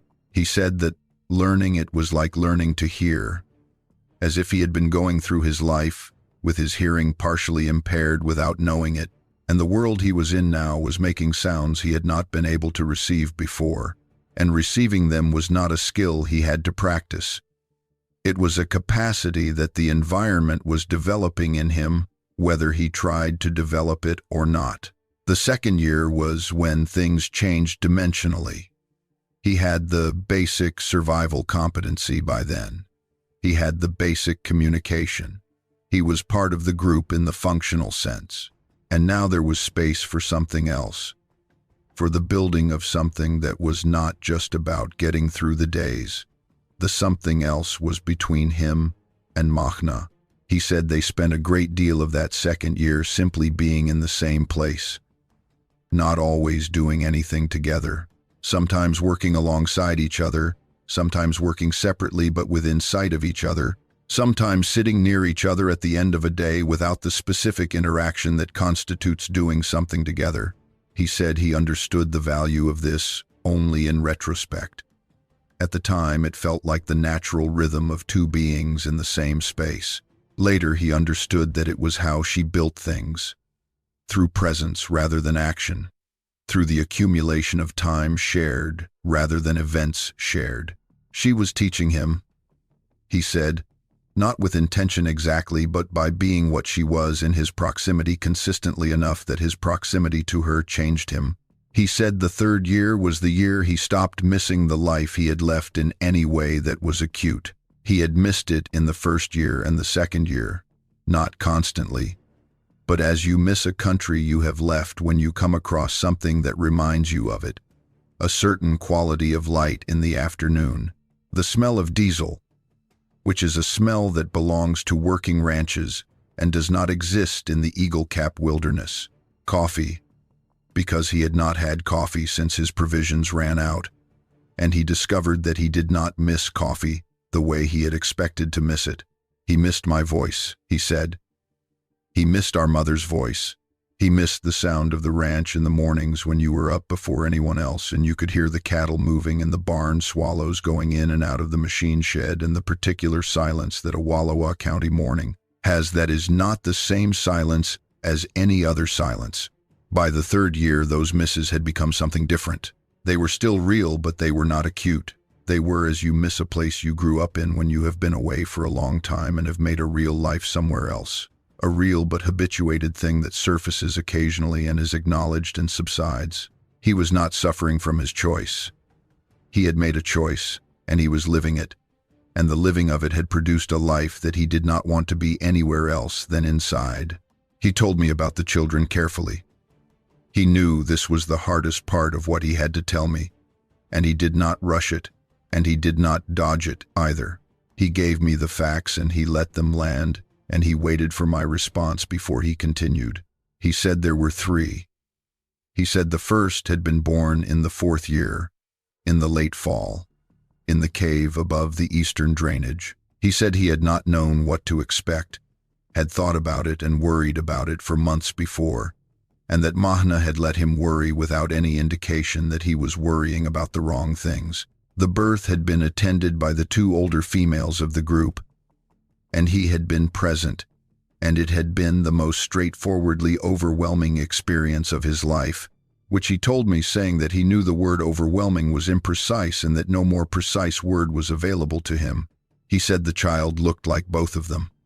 He said this very simply, as a statement of fact, and I sat with it for a moment before I asked him to say more. He said the child was large, larger than a human newborn, and that its proportions were not fully on either side of the line between what he was and what Mahna was, and that the proportions had settled over time in ways he could not have predicted, and that the child, who was now an adult by any measure, was the healthiest and most physically capable person he had ever been around.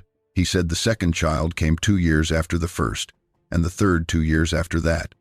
He said all 3 had been healthy from birth. He said he had no medical training and no medical equipment, and that none of that had been necessary, that the group's knowledge of these matters was sufficient, and more than sufficient, accumulated over many generations of managing births in remote conditions. He said all 3 children had developed the communication naturally, had grown up in it as children grow up in the language of their community, and that all 3 could also communicate with him in the modified form he used, the English-inflected version that sat in the frequency ranges he could access. He said the oldest had more English than the others because he had spent more time with it, had been curious about it, had pressed Kenneth for it over many years of growing up. He would not tell me their names. He said the names belonged to the group. He said he hoped someday, under circumstances he could not predict, I might meet them, and that if I did, I would understand why names that translate from one communication system to another were difficult to convey in this conversation. I asked him if the children knew about me. He said yes. He said they knew about the ranch and about our parents and about the valley below the mountains, as children know about things their parents have told them. He said the oldest had asked him once what it looked like.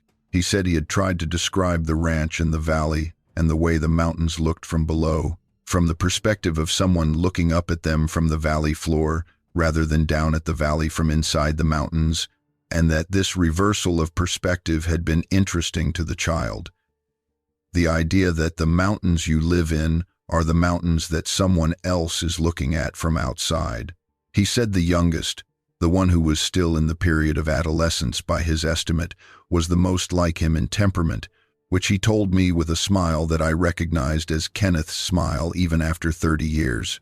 He said the youngest had his father's tendency to want to understand the logic of things, to take something apart and see how it worked, which in the context of the wilderness meant a great deal of close examination of how systems functioned, how water moved through a drainage, how snowpack accumulated on different slope aspects, how elk moved through terrain in relation to wind and cover.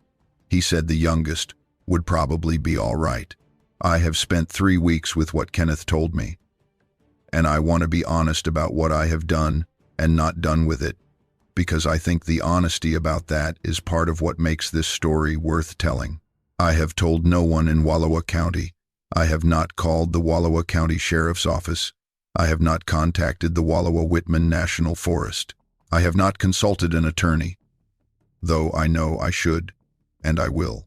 I have been running the ranch in the same way I have been running it for 30 years, feeding the cattle and maintaining the fences and dealing with the bank and doing the things that keep the operation going. And none of the people I interact with in the course of those activities have any idea that my dead brother called me from a mountain forest road on a Saturday morning 3 weeks ago. I want to account for that silence because I think it deserves accounting. I made a decision in the days after the meeting at the pull-off about what the consequences of disclosure would be. The Eagle Cap Wilderness is a finite piece of land, and the group that has lived in it has survived by not being found.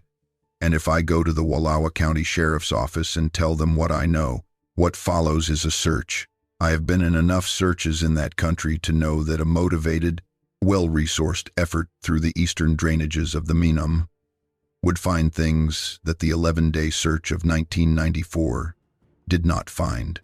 And I do not know what happens after that. I do not know what the law says about a group of beings that have no legal status, no citizenship, no documentation of any kind, living in a federal wilderness area. I do not know what the research impulse does when it encounters what Kenneth found at that river. My uncertainty about those things is sufficient that I am not going to resolve it by making a phone call. This is the decision my brother asked me to make, or close to it. He did not ask me to cover anything up. He asked me to accept that there were things he would not say and to understand that his silence on them was about protecting the group rather than about any personal relationship between us. I have extended that understanding into my own silence on the things that are mine not to say. Where he is, specifically, I do not know, and would not say if I did. What the specific drainages are that the group uses, I do not know. The conditions under which Kenneth's legal status might be revisited by the county I have not pursued. What I have done is this. I have told this story exactly as he told it to me, as honestly as I am able to tell it, without the names and locations that are not mine to give. I have done this because he asked me to do it. He said he did not want to disappear again without his family knowing why. He said our mother had gone to her death not knowing, and that he had lived with that for 15 years since she died, and he did not want me to die in the same condition. He said the price of telling was the price I have described, the specific silences that protect what needs to be protected. I agreed to the price. I am 61 years old. I have a ranch that will pass to my daughters when I am done with it, because I have 2 daughters from the marriage that did not survive the second drought, and both of them have lives in Portland, and neither of them is coming back to Wallowa County to run cattle. The operation will end with me, most likely, or be sold to one of the neighboring ranches that has been expanding in the valley for the past 20 years. That is the material fact of my situation. The other fact is that my brother is alive, and he is in the mountains above me, and his children are in the mountains above me. And somewhere in those mountains, there is a being who cared enough about her partner's grief to ask him, after 30 years of silence, to go down to the valley and tell his brother he was not lost. I think about that on most evenings, when I stop the truck on the county road and look at the ridge. I think about what it means for something to exist at that altitude of care, the altitude of looking at another person's pain and deciding that the risk of addressing it is worth it.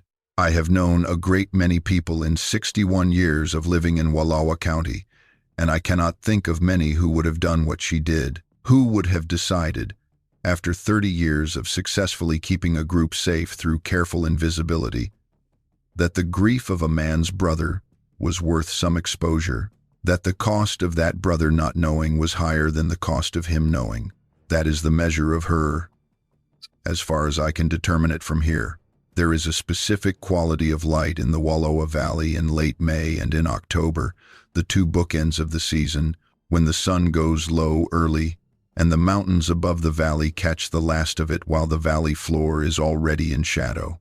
In late May, it comes off the snowfields on the high peaks and turns them the color of old brass, and the larch on the upper slopes, not yet leafed out all the way, are a pale greenish gold against the granite. In October, the larch are full gold, the species that turns color in the fall when everything tells you conifers should stay green, And the peaks above the larch are dark stone against a sky that goes from blue to that particular shade of purple-gray that October evenings produce in the Wallowas. I grew up inside both of those lights. I have not stopped seeing them the way Kenneth never stopped seeing them. They have always been events to me rather than background, maybe because they are available only twice a year, and so they never fully become routine. Or maybe it is simply the light itself, which is particular enough to the geography of this valley, to the specific angle of the peaks and the way the light comes off the snowfields and the bare granite, that it demands attention the way a few kinds of natural beauty demand attention, not by being aggressive but by being entirely itself. I went up to the ridge on the evening after my meeting with Kenneth at the pull-off.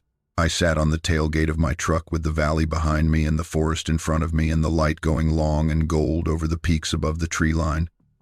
And I thought about 30 years. I thought about the 30 years of looking at those mountains, believing my brother was somewhere in them in the specific way that dead people are somewhere, which is nowhere and everywhere and very quiet. And I thought about the 30 years of that being wrong, of my brother being somewhere in those mountains, in the specific way that living people are somewhere, which is a particular place doing particular things with particular people.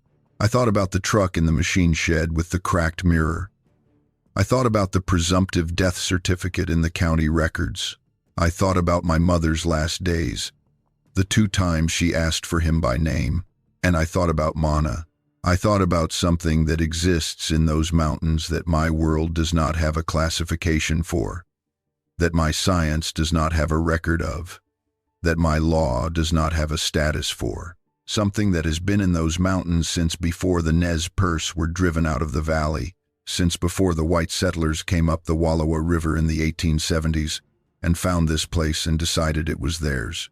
Something that watched all of that happen from inside the wilderness that was being surrounded on all sides and that survived by being careful and by being smart and by never once letting itself be documented. And that something had looked at the grief her partner carried for the family he had left and had decided, after 30 years, that the grief was worth addressing. I do not have a word for what she is. I do not have a word for what she represents in a world that has spent 200 years insisting that there is nothing in those mountains that does not have a name and a classification and a place in the scientific record. I only know what my brother told me. And what my brother told me was that she was a person, a full person, in every sense of the word, that he could determine, a person with a sense of humor and a comprehensive attention to the world around her, and a patience that exceeded anything he had encountered in the world he came from, and that the fullness of her personhood was not diminished by the fact that she was what the world I live in has no record of. The light went off the peaks eventually, and the valley floor went from shadow to dark, and the first stars came out over the ridge above me. And I sat on the tailgate of my truck, and I looked at the place where the timber met the darkening sky, and I thought, he is in there right now. He is somewhere in that darkness, in those mountains, in a life that has nothing to do with any of this.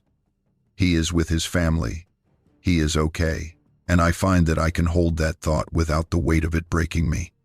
I find that knowing, even this incomplete and unverifiable knowing, is easier to carry than the not knowing was. Even knowing that he made a choice that cost our mother what it cost her.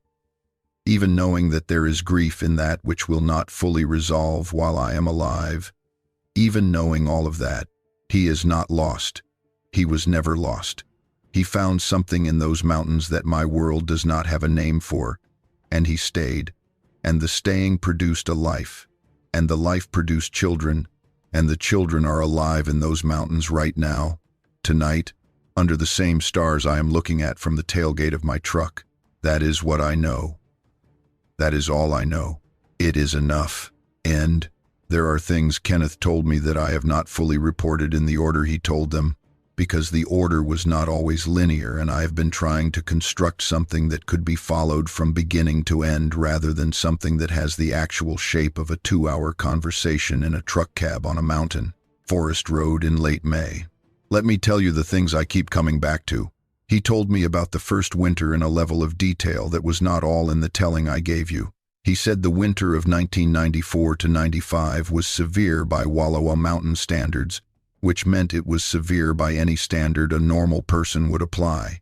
The snowpack in the high country of the Eagle Cap was measured by the Natural Resources Conservation Service in April of 1995 at 142% of average, which is a number that sounds like a statistic until you have lived inside 142% winter in the mountains, which means you cannot move above a certain elevation without snowshoes, which means the drainages fill with snow that is above head height in the deep spots, which means the temperature in the cave on the coldest nights dropped well below 0 Fahrenheit, even with a fire at the entrance.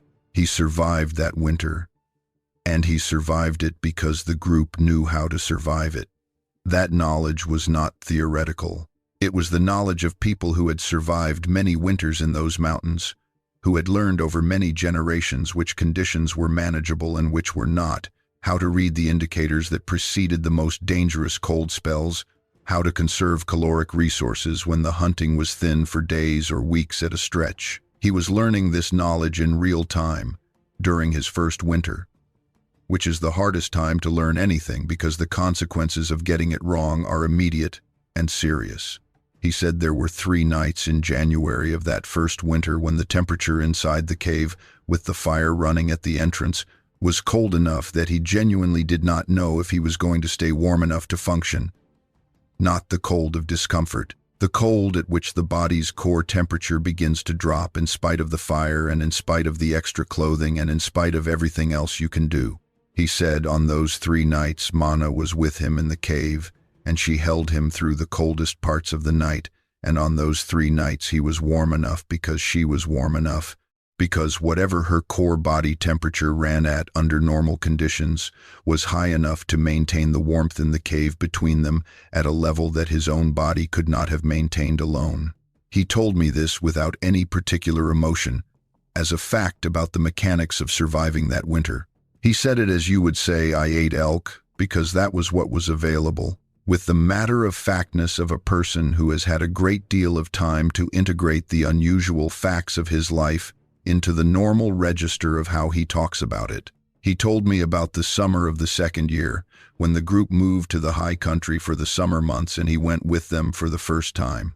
He said moving into the high granite benches and the alpine lake country above the timber in the Eagle Cap was the most beautiful thing he had done in a life that had been spent in the most beautiful country he knew, and I want you to understand what that means coming from a man who grew up looking at the Wallowa Valley from the ranch my grandfather homesteaded. He said the lakes up there, the small, unnamed ones above the main basins, were of a color, in late June, when the snowmelt was still running into them, that he had no comparison for, a blue-green that came from the specific combination of very cold water and glacially ground mineral particles suspended in it, and that the light on those lakes in the early morning when the air above them was still cold and the mountains above the lakes were still in shadow, except at the very tops, was the kind of thing that made him understand why certain people, throughout history, had concluded that there must be a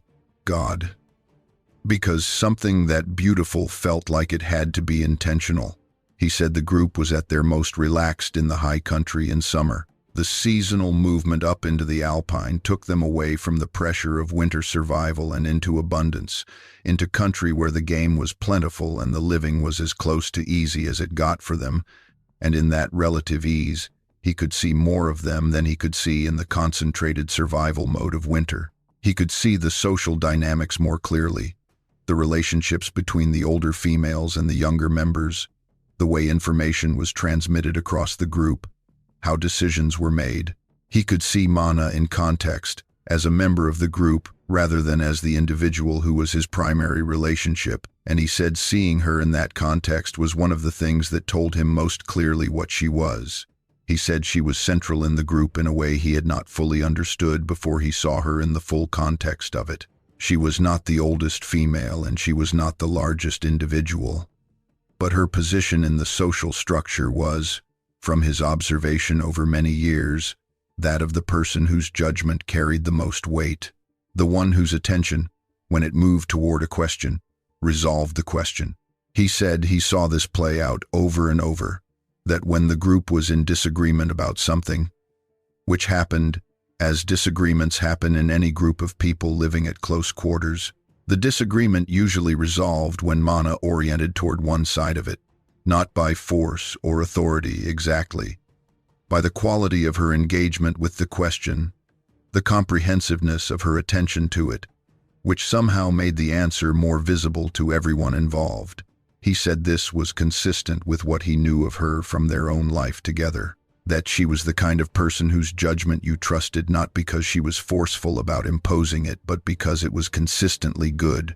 He said in 30 years she had been wrong in her assessments of situations fewer times than he could count on one hand, and that when she was wrong she acknowledged it with the same directness she brought to everything else, which was to say immediately and without self-protection. He told me about a specific occasion in the 5th or 6th year, in late fall, when the group was making its seasonal move down from the high country into the lower drainage for the winter and the conditions were worse than expected. A storm system that came in fast from the northwest and was tracking differently than the group's weather reading had predicted.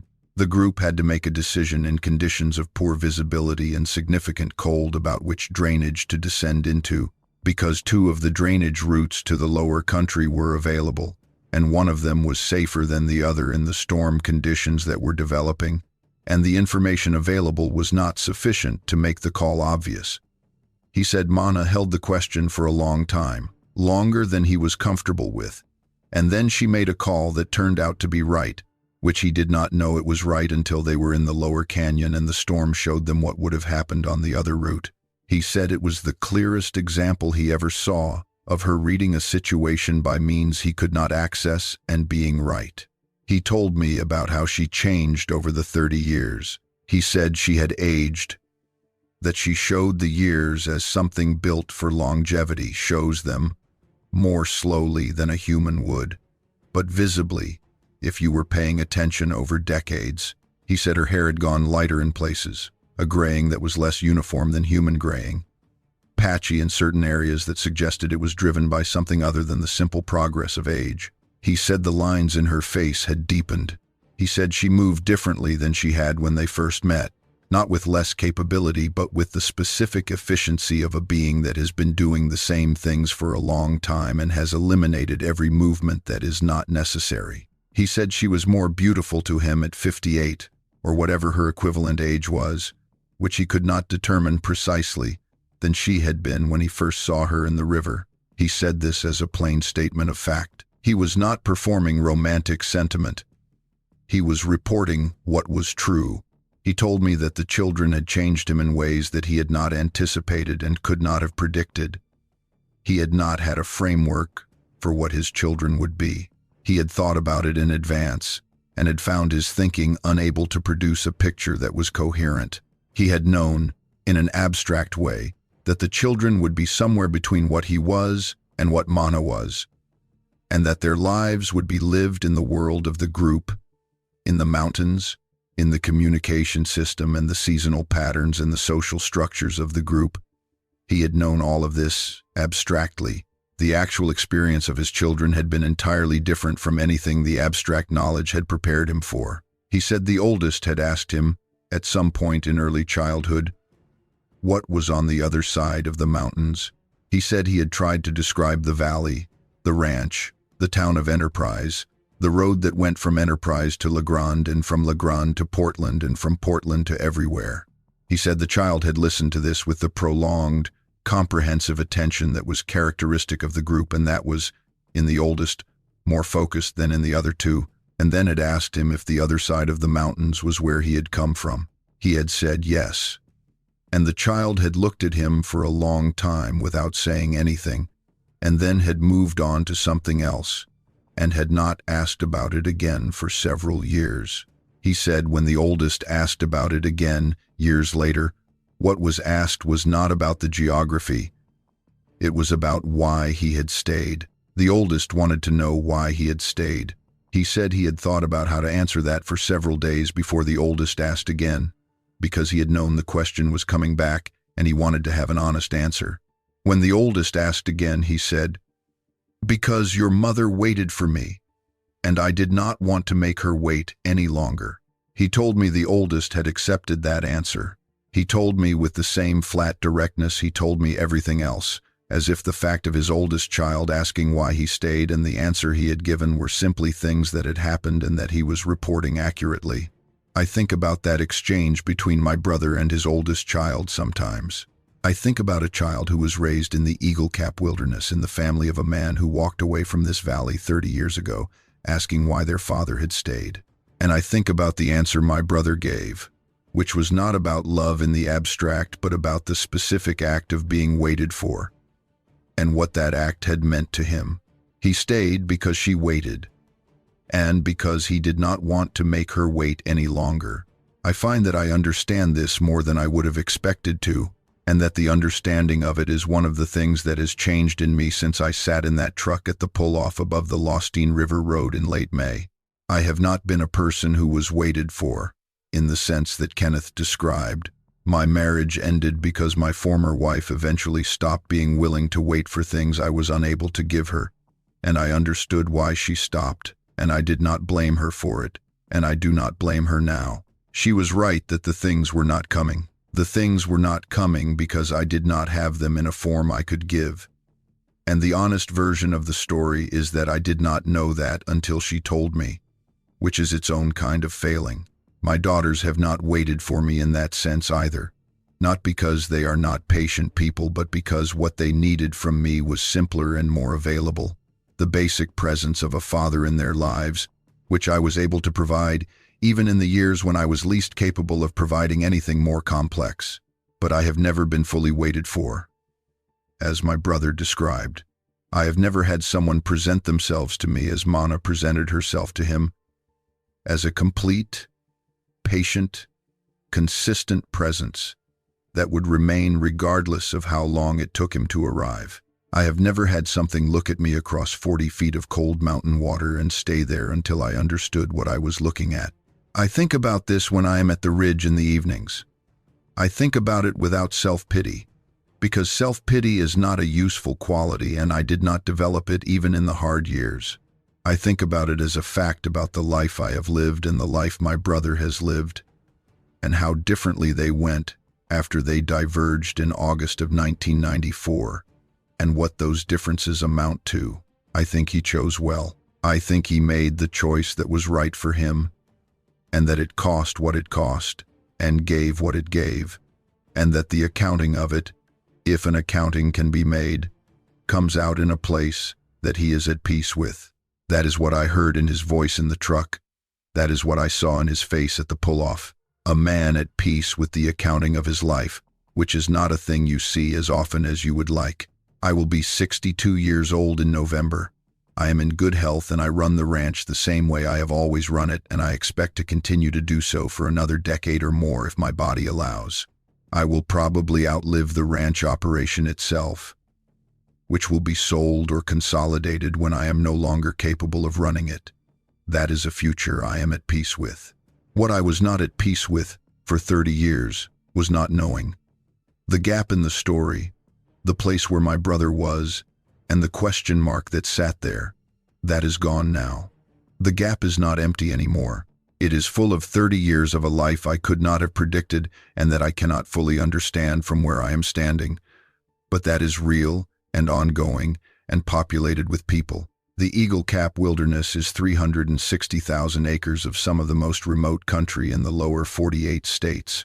The Meenam River runs for 77 miles from its headwaters at Meenam and Blue Lakes, down through country that has only one airstrip in all of its length, and that can otherwise only be reached on foot or on horseback.